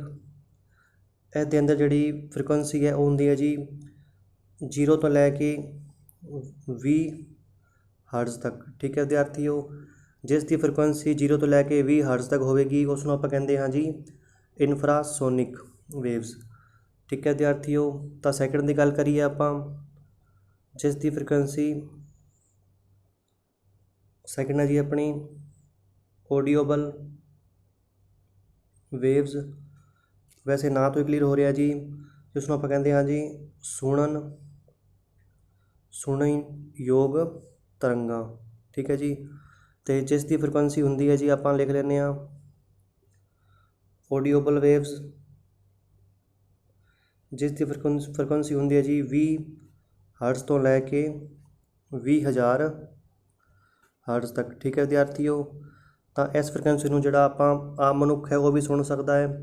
ਇਸ ਲਈ ਆਪਾਂ ਨੂੰ ਆਹ ਕੁਐਸਚਨ ਵੀ ਬਣਦਾ ਹੈ, ਕਿੰਨੀ ਫ੍ਰੀਕੁਐਂਸੀ ਤੱਕ ਜਿਹੜਾ ਮਨੁੱਖੀ ਕੰਨ ਹੈ ਉਹ ਆਵਾਜ਼ ਸੁਣ ਸਕਦਾ ਹੈ, ਧੁਨੀ ਸੁਣ ਸਕਦਾ ਹੈ। ਤਾਂ ਉਸ ਦਾ ਆਨਸਰ ਹੈ ਜੀ 20 ਹਰਟਜ਼ ਤੋਂ ਲੈ ਕੇ 20,000 ਹਰਟਜ਼ ਤੱਕ। ਠੀਕ ਹੈ ਵਿਦਿਆਰਥੀਓ, ਅਤੇ ਆਪਣੀ ਲਾਸਟ ਹੈ ਜੀ ਜਿਹੜੀ ਤੀਜੀ ਹੈ ਉਹ ਹੈ ਜੀ ਆਪਣੀ ਅਲਟਰਾਸੋਨਿਕ ਵੇਵਸ। ਠੀਕ ਹੈ ਜੀ, ਜਿਸ ਦੀ ਫ੍ਰੀਕੁਐਂਸੀ 20,000 ਹਰਟਜ਼ ਤੋਂ ਉੱਤੇ ਹੋਏਗੀ ਜਾਂ ਉੱਪਰ ਹੋਏਗੀ, ਉਸ ਨੂੰ ਆਪਾਂ ਕਹਿੰਦੇ ਹਾਂ ਜੀ ਅਲਟਰਾਸੋਨਿਕ ਵੇਵਸ, ਜਾਂ ਆਪਾਂ ਇਸ ਨੂੰ ਕਹਿੰਦੇ ਹਾਂ ਜੀ ਪਰਾਸਰਵਣ ਵੇਵਸ ਜਾਂ ਪਰਾਸਰਵਣ ਤਰੰਗਾਂ। ਠੀਕ ਹੈ ਵਿਦਿਆਰਥੀਓ, ਤਾਂ ਜੇਕਰ ਆਪਾਂ ਗੱਲ ਕਰੀਏ ਵੀ ਇਹਨਾਂ ਨੂੰ ਕੌਣ ਸੁਣ ਸਕਦਾ ਹੈ, ਤਾਂ ਉਹ ਵੀ ਆਪਾਂ ਵੇਖ ਲੈਂਦੇ ਹਾਂ। ਤਾਂ ਸਭ ਤੋਂ ਪਹਿਲਾਂ ਕੀਤੀ ਜੀ ਆਪਾਂ ਇਨਫਰਾਸੋਨਿਕ ਵੇਵਸ, ਤਾਂ ਇਹਨਾਂ ਨੂੰ ਜਿਹੜੇ ਸੁਣ ਸਕਦੇ ਨੇ ਉਹ ਸੁਣ ਸਕਦੀ ਹੈ ਜੀ ਬਲੂ ਵੇਲ।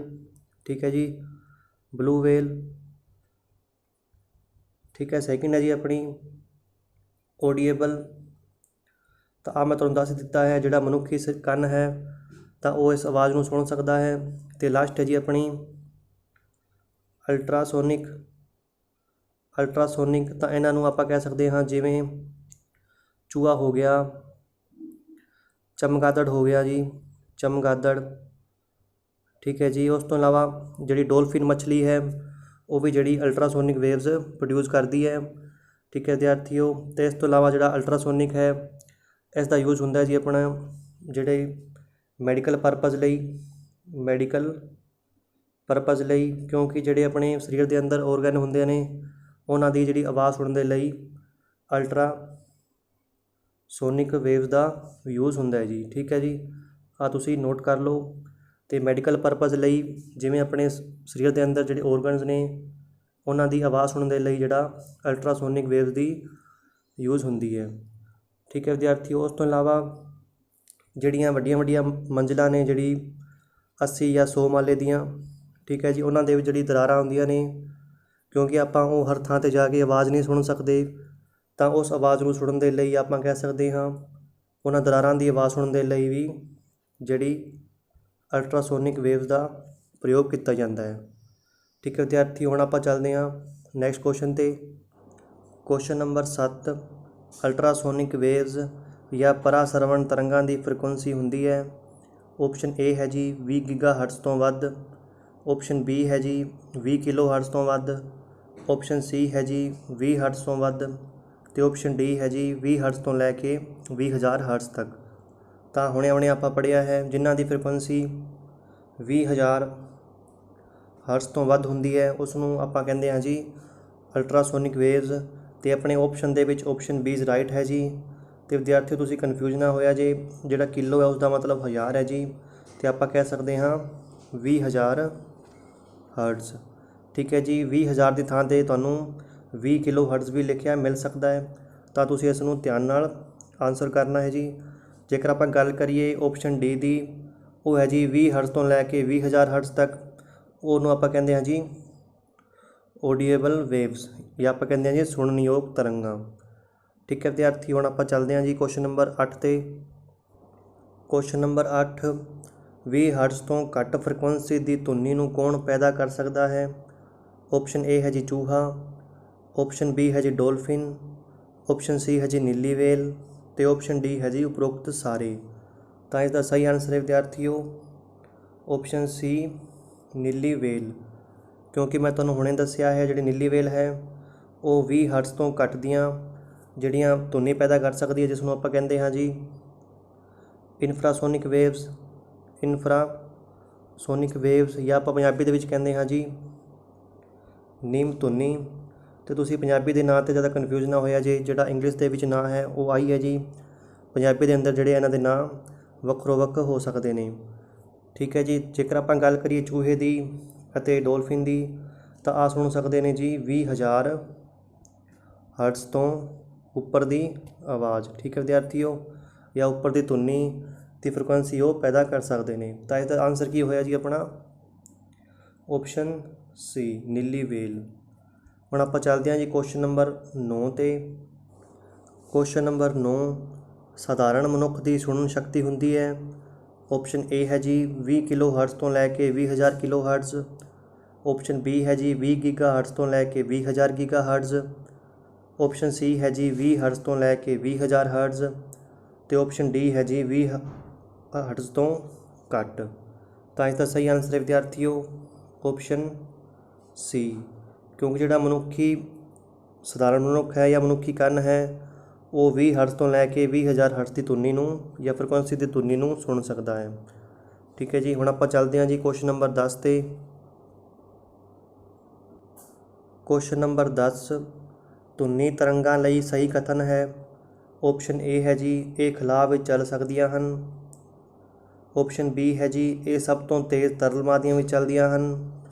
ਅਤੇ ਆਪਸ਼ਨ ਸੀ ਹੈ ਜੀ 0 ਡਿਗਰੀ ਸੈਲਸੀਅਸ ਤਾਪਮਾਨ ਉੱਤੇ ਧੁਨੀ ਦੀ ਗਤੀ 332 ਹੋ ਜਾਂਦੀ ਹੈ। ਅਤੇ ਆਪਸ਼ਨ ਡੀ ਹੈ ਜੀ ਕੋਈ ਵੀ ਸਹੀ ਨਹੀਂ ਹੈ। ਤਾਂ ਇਸ ਦਾ ਸਹੀ ਆਨਸਰ ਹੈ ਵਿਦਿਆਰਥੀਓ ਆਪਸ਼ਨ ਸੀ, ਕਿਉਂਕਿ ਆਪਾਂ ਉੱਤੇ ਪੜ੍ਹ ਚੁੱਕੇ ਹਾਂ ਜਿਹੜੀ ਧੁਨੀ ਹੈ ਉਹ ਖਲਾਅ ਦੇ ਵਿੱਚ ਟਰੈਵਲ ਨਹੀਂ ਕਰਦੀ। ਤਾਂ ਇਸ ਲਈ ਆਪਣਾ ਆਪਸ਼ਨ ਏ ਗਲਤ ਹੋਇਆ ਜੀ।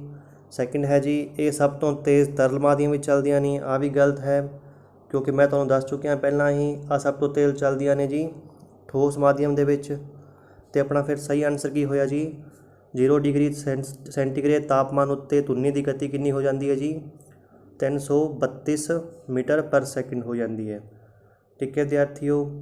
ਤਾਂ ਆਪਾਂ ਇਸ ਤਰ੍ਹਾਂ ਕਹਿ ਸਕਦੇ ਹਾਂ ਜਿਹੜੀ ਧੁਨੀ ਹੈ ਉਸ ਦੀ ਜਿਹੜੀ ਗਤੀ ਹੈ ਉਹ ਡਿਪੈਂਡ ਕਰਦੀ ਹੈ ਜੀ ਤਾਪਮਾਨ 'ਤੇ।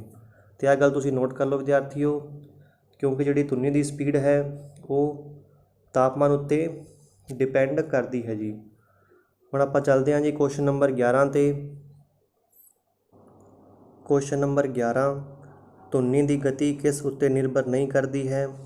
ਆਪਸ਼ਨ ਏ ਹੈ ਜੀ ਤਾਪਮਾਨ ਟੈਂਪਰੇਚਰ। ਆਪਸ਼ਨ ਬੀ ਹੈ ਜੀ ਆਂਦਰਤਾ, ਆਪਾਂ ਇਸ ਨੂੰ ਕਹਿੰਦੇ ਹਾਂ ਜੀ ਹਿਊਮਿਡਿਟੀ। ਆਪਸ਼ਨ ਸੀ ਹੈ ਜੀ ਆਵਰਤੀ। ਅਤੇ ਆਪਸ਼ਨ ਡੀ ਹੈ ਜੀ ਉਪਰੋਕਤ ਸਾਰੇ। ਤਾਂ ਵਿਦਿਆਰਥੀਓ ਇਸ ਦਾ ਸਹੀ ਆਨਸਰ ਹੈ ਜੀ ਆਪਸ਼ਨ ਸੀ ਫ੍ਰੀਕੁਐਂਸੀ। ਜਿਹੜੀ ਸਪੀਡ ਆਫ ਸਾਊਂਡ ਹੈ ਉਹ ਜਿਹੜੀ ਫ੍ਰੀਕੁਐਂਸੀ ਉੱਤੇ ਡਿਪੈਂਡ ਨਹੀਂ ਕਰਦੀ, ਉਹ ਡਿਪੈਂਡ ਕਰਦੀ ਹੈ ਜੀ ਤਾਪਮਾਨ ਉੱਤੇ, ਹਿਊਮਿਡਿਟੀ ਉੱਤੇ, ਠੀਕ ਹੈ ਵਿਦਿਆਰਥੀਓ। ਹੁਣ ਆਪਾਂ ਵੇਖਦੇ ਹਾਂ ਤਾਪਮਾਨ ਦਾ ਅਤੇ ਹਿਊਮਿਡਿਟੀ ਦਾ ਧੁਨੀ ਦੀ ਗਤੀ 'ਤੇ ਕੀ ਅਸਰ ਪੈਂਦਾ ਹੈ। ਤਾਂ ਸਭ ਤੋਂ ਪਹਿਲਾਂ ਆਪਾਂ ਗੱਲ ਕਰੀਏ ਤਾਪਮਾਨ ਦੀ। ਤਾਂ ਵਿਦਿਆਰਥੀਓ ਜਿਵੇਂ ਜਿਵੇਂ ਆਪਣਾ ਤਾਪਮਾਨ ਵਧੇਗਾ ਉਵੇਂ ਉਵੇਂ ਜਿਹੜੀ ਧੁਨੀ ਦੀ ਗਤੀ ਹੈ ਉਹ ਵੀ ਕੀ ਹੋਵੇਗੀ ਵਧੇਗੀ। ਤਾਂ ਵੇਖੋ ਜੇਕਰ ਆਪਣਾ ਤਾਪਮਾਨ ਜਾਂ ਕਿਸੇ ਸਥਾਨ ਦਾ ਤਾਪਮਾਨ ਹੈ ਜੀ 0 ਡਿਗਰੀ ਸੈਂਟੀਗ੍ਰੇਡ, ਤਾਂ ਜਿਹੜੀ ਹਵਾ ਦੇ ਅੰਦਰ ਧੁਨੀ ਦੀ ਚਾਲ ਕਿੰਨੀ ਹੋਏਗੀ ਜੀ 331 ਮੀਟਰ ਪਰ ਸੈਕਿੰਡ। ਜੇਕਰ ਆਪਾਂ ਤਾਪਮਾਨ ਨੂੰ ਵਧਾ ਦਿੰਦੇ ਹਾਂ ਜੀ, ਜੇਕਰ ਆਪਾਂ ਤਾਪਮਾਨ ਲੈਂਦੇ ਹਾਂ ਜੀ 22 ਡਿਗਰੀ ਸੈਲਸੀਅਸ, ਤਾਂ ਇਸ ਦੇ ਅੰਦਰ ਜਿਹੜੀ ਧੁਨੀ ਦੀ ਚਾਲ ਹੁੰਦੀ ਹੈ ਉਹ ਕਿੰਨੀ ਹੁੰਦੀ ਹੈ ਜੀ 344 ਮੀਟਰ ਪਰ ਸੈਕਿੰਡ। ਤਾਂ ਇਸ ਤਰ੍ਹਾਂ ਆਪਾਂ ਵੇਖ ਰਹੇ ਹਾਂ ਜਿਵੇਂ ਜਿਵੇਂ ਜਿਹੜਾ ਤਾਪਮਾਨ ਵਧੇਗਾ ਤਾਂ ਜਿਹੜੀ ਧੁਨੀ ਦੀ ਗਤੀ ਹੈ ਉਹ ਵੀ ਵਧੇਗੀ। ਅਤੇ ਇਸ ਤਰ੍ਹਾਂ ਆਪਾਂ ਵੇਖ ਰਹੇ ਹਾਂ ਵਿਦਿਆਰਥੀਓ ਜਿਵੇਂ ਜਿਵੇਂ ਤਾਪਮਾਨ ਵਧੇਗਾ ਉਹ ਜਿਹੜੀ ਸਾਊਂਡ ਆਫ ਸਪੀਡ ਹੈ ਉਹ ਵੀ ਵੱਧ ਰਹੀ ਹੈ। ਅਤੇ ਇੱਕ ਗੱਲ ਤੁਸੀਂ ਹੋਰ ਨੋਟ ਕਰ ਲਓ ਵਿਦਿਆਰਥੀਓ, 1 ਡਿਗਰੀ ਸੈਂਟੀਗ੍ਰੇਡ ਤਾਪਮਾਨ ਵਧਣ ਦੇ ਕਰਕੇ ਜਿਹੜੀ ਸਪੀਡ ਆਫ ਸਾਊਂਡ ਹੈ ਉਹ ਵਧੇਗੀ ਜੀ 0.61 ਮੀਟਰ ਪਰ ਸੈਕਿੰਡ। ਆ ਇੱਕ ਬਹੁਤ ਹੀ ਮਹੱਤਵਪੂਰਨ ਕੰਸੈਪਟ ਹੈ, ਤੁਸੀਂ ਨੋਟ ਕਰ ਲਓ। 1 ਡਿਗਰੀ ਸੈਂਟੀਗ੍ਰੇਡ ਤਾਪਮਾਨ ਵਧਣ ਦੇ ਨਾਲ ਜਿਹੜੀ ਸਾਊਂਡ ਦੀ ਸਪੀਡ ਹੈ ਉਹ ਵਧੇਗੀ ਜੀ 0.61 ਮੀਟਰ ਪਰ ਸੈਕਿੰਡ। ਹੁਣ ਆਪਾਂ ਵੇਖਦੇ ਹਾਂ ਸਪੀਡ ਆਫ ਸਾਊਂਡ ਅਤੇ ਹਿਊਮਿਡਿਟੀ ਦਾ ਕੀ ਫ਼ਰਕ ਪੈਂਦਾ ਹੈ। ਤਾਂ ਵੇਖੋ ਵਿਦਿਆਰਥੀਓ ਜਿਵੇਂ ਹੀ ਹਿਊਮਿਡਿਟੀ ਵਧੇਗੀ, ਜਿਵੇਂ ਆਪਾਂ ਕਹਿੰਦੇ ਹਾਂ ਜੀ ਬਾਰਿਸ਼ ਦੇ ਮੌਸਮ ਦੇ ਵਿੱਚ ਜਿਹੜੀ ਮਿੱਟੀ ਦੇ ਧੂਲਕਣ ਨੇ ਉਹ ਥੱਲੇ ਬਹਿ ਜਾਂਦੇ ਨੇ, ਤਾਂ ਉਸ ਕਰਕੇ ਆਪਾਂ ਜੋ ਵੀ ਕੁਝ ਬੋਲਦੇ ਹਾਂ ਤਾਂ ਉਹ ਆਪਾਂ ਨੂੰ ਜਿਹੜਾ ਤੇਜ਼ ਸੁਣਾਈ ਦਿੰਦਾ ਹੈ। ਤਾਂ ਇਸ ਤਰ੍ਹਾਂ ਕਹਿ ਸਕਦੇ ਹਾਂ, ਜਿਵੇਂ ਜਿਵੇਂ ਹਿਊਮਿਡਿਟੀ ਵੱਧਦੀ ਹੈ, ਠੀਕ ਹੈ ਜੀ, ਜਿਵੇਂ ਜਿਵੇਂ ਜਿਹੜੀ ਆਰਦਰਤਾ ਵਧੇਗੀ ਉਵੇਂ ਜਿਹੜੀ ਸਪੀਡ ਆਫ ਸਾਊਂਡ ਹੈ ਉਹ ਵੀ ਕੀ ਹੋਵੇਗੀ, ਵਧੇਗੀ। ਅਤੇ ਜਿਹੜੀ ਆਪਸ਼ਨ ਸੀ ਆਵਰਤੀ ਹੈ ਉਸ ਦੇ ਉੱਤੇ ਜਿਹੜੀ ਸਪੀਡ ਆਫ ਸਾਊਂਡ ਡਿਪੈਂਡ ਨਹੀਂ ਕਰਦੀ, ਠੀਕ ਹੈ ਜੀ। ਹੁਣ ਆਪਾਂ ਚੱਲਦੇ ਹਾਂ ਜੀ ਨੈਕਸਟ ਕੁਐਸਚਨ 'ਤੇ। ਕੁਐਸਚਨ ਨੰਬਰ 12, ਆਵਰਤੀ ਦੀ ਇਕਾਈ ਹੈ ਜੀ option A Joule, option B second, option C hertz ਅਤੇ ਆਪਸ਼ਨ ਡੀ ਇਹਨਾਂ ਵਿੱਚੋਂ ਕੋਈ ਨਹੀਂ। ਤਾਂ ਇਸ ਦਾ ਸਹੀ ਆਨਸਰ ਹੈ ਵਿਦਿਆਰਥੀਓ ਆਪਸ਼ਨ ਸੀ ਹਰਟਜ਼। ਜਿਹੜੀ ਆਵਰਤੀ ਦੀ ਇਕਾਈ ਹੈ ਉਹ ਹੈ ਜੀ ਹਰਟਜ਼, ਕਿਉਂਕਿ ਜਿਹੜੀ ਜੂਲ ਹੈ ਉਹ ਤਾਂ ਇਕਾਈ ਹੈ ਜੀ ਵਰਕ ਦੀ, ਠੀਕ ਹੈ ਜੀ, ਅਤੇ ਸੈਕਿੰਡ ਹੈ ਜੀ ਟਾਈਮ ਦੀ, ਅਤੇ ਹਰਟਜ਼ ਕੀ ਹੈ ਜੀ, ਆਵਰਤੀ ਜਾਂ ਫ੍ਰੀਕੁਐਂਸੀ ਦੀ। ਹੁਣ ਆਪਾਂ ਚੱਲਦੇ ਹਾਂ ਜੀ ਕੁਐਸਚਨ ਨੰਬਰ 13 'ਤੇ। ਕੁਐਸਚਨ ਨੰਬਰ 13, ਸੋਨਾਰ ਨਾਂ ਹੈ ਆਪਸ਼ਨ ਏ ਇੱਕ ਜਹਾਜ਼ ਦਾ ਨਾਂ, ਆਪਸ਼ਨ ਬੀ ਇੱਕ ਖਾਸ ਕਿਸਮ ਦੀ ਧੁਨੀ ਤਰੰਗ, ਆਪਸ਼ਨ ਸੀ ਧੁਨੀ ਸੰਚਾਲਨ ਅਤੇ ਸੀਮਾ ਨਿਰਧਾਰਨ ਦੀ ਇੱਕ ਪ੍ਰਣਾਲੀ ਦਾ, ਅਤੇ ਆਪਸ਼ਨ ਡੀ ਹੈ ਜੀ ਇੱਕ ਵਿਗਿਆਨਿਕ ਦਾ। ਤਾਂ ਇਸ ਦਾ ਸਹੀ ਆਨਸਰ ਹੈ ਵਿਦਿਆਰਥੀਓ ਆਪਸ਼ਨ ਸੀ ਧੁਨੀ ਸੰਚਾਲਨ ਅਤੇ ਸੀਮਾ ਨਿਰਧਾਰਨ ਦੀ ਇੱਕ ਪ੍ਰਣਾਲੀ ਦਾ। ਤਾਂ ਵਿਦਿਆਰਥੀਓ ਜਿਹੜਾ ਸਿਸਟਮ ਹੈ ਸੋਨਾਰ ਉਹ ਆਪਣੇ ਸਾਊਂਡ ਦਾ ਬਹੁਤ ਹੀ ਵਧੀਆ ਕੰਸੈਪਟ ਹੈ, ਕਿਉਂਕਿ ਜਿਹੜੇ ਆਪਣੇ ਪਾਣੀ ਦੇ ਅੰਦਰ ਪਣਡੁੱਬੀਆਂ ਚੱਲਦੀਆਂ ਨੇ ਤਾਂ ਉਹ ਆਪਣਾ ਰਸਤਾ ਵੇਖਣ ਲਈ ਜਾਂ ਆਪਾਂ ਕਹਿ ਸਕਦੇ ਹਾਂ ਉਸ ਦੇ ਅੱਗੇ ਕੋਈ ਵੱਡੀ ਵਸਤੂ ਆਉਂਦੀ ਹੈ ਉਸ ਦਾ ਪਤਾ ਲਗਾਉਣ ਦੇ ਲਈ ਇਸ ਤਕਨੀਕ ਦਾ ਯੂਜ਼ ਕੀਤਾ ਜਾਂਦਾ ਹੈ, ਠੀਕ ਹੈ ਜੀ। ਉਸ ਨੂੰ ਆਪਾਂ ਕਹਿੰਦੇ ਸੋਨਾਰ। ਜੇਕਰ ਆਪਾਂ ਇਸ ਦੀ ਫੁੱਲ ਫਾਰਮ ਦੀ ਗੱਲ ਕਰੀਏ ਉਹ ਵੀ ਤੁਸੀਂ ਨੋਟ ਕਰ ਲਓ, ਜਿਹੜੀ ਬਹੁਤ ਹੀ ਮਹੱਤਵਪੂਰਨ ਹੈ। SO ਮਤਲਬ ਹੈ ਜੀ ਸਾਊਂਡ, ਸਾਊਂਡ। N ਇਹ ਹੈ ਜੀ ਨੈਵੀਗੇਸ਼ਨ, ਨੈਵੀਗੇਸ਼ਨ, ਠੀਕ ਹੈ ਜੀ। R 'ਤੇ ਹੈ ਜੀ ਰੇਂਜ ਜਾਂ ਆਪਾਂ ਕਹਿੰਦੇ ਹਾਂ ਜੀ ਰੇਂਜਿੰਗ, ਠੀਕ ਹੈ ਵਿਦਿਆਰਥੀਓ। Sound, navigation, ਰੇਂਜਿੰਗ। ਤਾਂ ਇਸ ਤਕਨੀਕ ਦਾ ਜਿਹੜੀ ਪ੍ਰਯੋਗ ਕਰਕੇ ਜਿਹੜੇ ਪਾਣੀ ਦੇ ਅੰਦਰ ਪਣਡੁੱਬੀਆਂ ਨੇ ਉਹ ਆਪਣਾ ਕੰਮ ਕਰਦੀਆਂ ਨੇ। ਤਾਂ ਵੇਖੋ ਜਿਵੇਂ ਤੁਹਾਡੇ ਸਕਰੀਨ ਦੇ ਉੱਤੇ ਪਣਡੁੱਬੀ ਬਣੀ ਹੋਈ ਹੈ ਅਤੇ ਜਿਹੜੇ ਸੱਜੇ ਹੱਥ ਨੂੰ ਉਹ ਜਿਹੜਾ ਗ੍ਰਾਫ ਬਣਿਆ ਹੋਇਆ ਜਿਸ ਦੇ ਅੰਦਰ ਜਿਹੜੀ ਉਹ ਨੈਵੀਗੇਟ ਕਰਕੇ ਆਪਣਾ ਰਸਤਾ ਪਾਲਦੇ ਨੇ, ਠੀਕ ਹੈ ਵਿਦਿਆਰਥੀਓ। ਹੁਣ ਆਪਾਂ ਚੱਲਦੇ ਹਾਂ ਜੀ ਕੁਐਸਚਨ ਨੰਬਰ 14 'ਤੇ।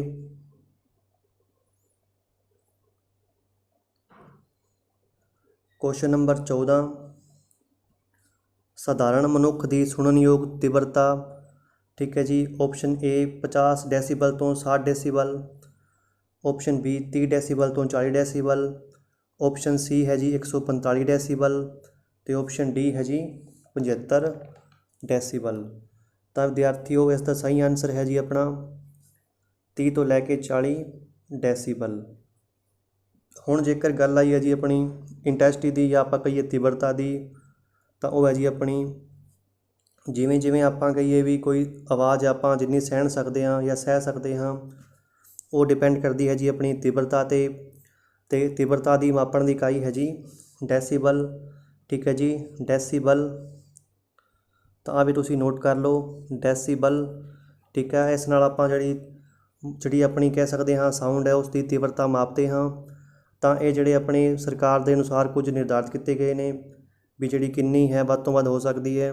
ਤਾਂ ਜੇਕਰ ਮੈਂ ਗੱਲ ਕਰਾਂ ਜਦੋਂ ਕੋਈ ਸਧਾਰਨ ਮਨੁੱਖ ਬੋਲਦਾ ਹੈ ਤਾਂ ਉਸ ਦੀ ਜਿਹੜੀ ਇੰਟੈਂਸਿਟੀ ਹੁੰਦੀ ਹੈ ਉਹ ਹੁੰਦੀ ਹੈ ਜੀ 30 ਡੈਸੀਬਲ ਤੋਂ ਲੈ ਕੇ 40 ਡੈਸੀਬਲ ਤੱਕ, ਠੀਕ ਹੈ ਜੀ। ਜੇਕਰ ਕੋਈ ਵਿਦਿਆਰਥੀ ਜਾਂ ਵਿਦਿਆਰਥੀ ਹੈ ਜੋ ਵੀ ਮਨੁੱਖ ਹੈ ਉਹ ਥੋੜ੍ਹਾ ਤੇਜ਼ ਬੋਲਦਾ ਹੈ ਤਾਂ ਉਸ ਦੀ ਜਿਹੜੀ ਤੀਬਰਤਾ ਹੋ ਸਕਦੀ ਹੈ ਜੀ 50 ਤੋਂ ਲੈ ਕੇ 60 ਡੈਸੀਬਲ ਤੱਕ, ਜੇਕਰ ਕੋਈ ਤੇਜ਼ ਬੋਲਦਾ ਹੈ ਤਾਂ, ਠੀਕ ਹੈ ਜੀ। ਆਹ ਤਾਂ ਆਪਣੀ ਹੈ ਜੀ ਸਧਾਰਨ, ਠੀਕ ਹੈ ਜੀ।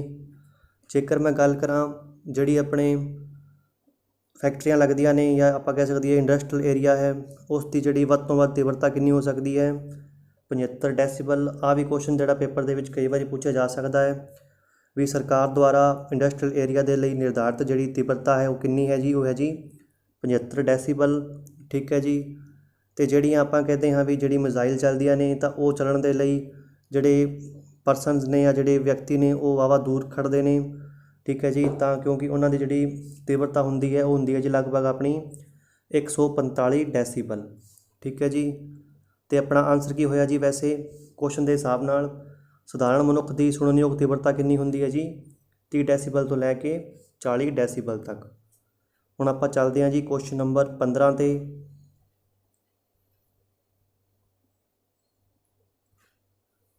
ਹੇਠ ਲਿਖੀਆਂ ਵਿੱਚੋਂ ਤਰੰਗਾਂ ਕਿਸ ਨੂੰ ਇੱਕ ਥਾਂ ਤੋਂ ਦੂਜੀ ਥਾਂ ਤੱਕ ਲੈ ਕੇ ਜਾਂਦੀ ਹੈ? ਆਪਸ਼ਨ ਏ ਹੈ ਜੀ ਪੁੰਜ, ਆਪਸ਼ਨ ਬੀ ਹੈ ਜੀ ਵੇਗ, ਆਪਸ਼ਨ ਸੀ ਹੈ ਜੀ ਤਰੰਗ ਲੰਬਾਈ ਅਤੇ ਆਪਸ਼ਨ ਡੀ ਹੈ ਜੀ ਊਰਜਾ। ਤਾਂ ਇਸ ਦਾ ਸਹੀ ਆਨਸਰ ਹੈ ਵਿਦਿਆਰਥੀਓ ਆਪਸ਼ਨ ਡੀ ਊਰਜਾ।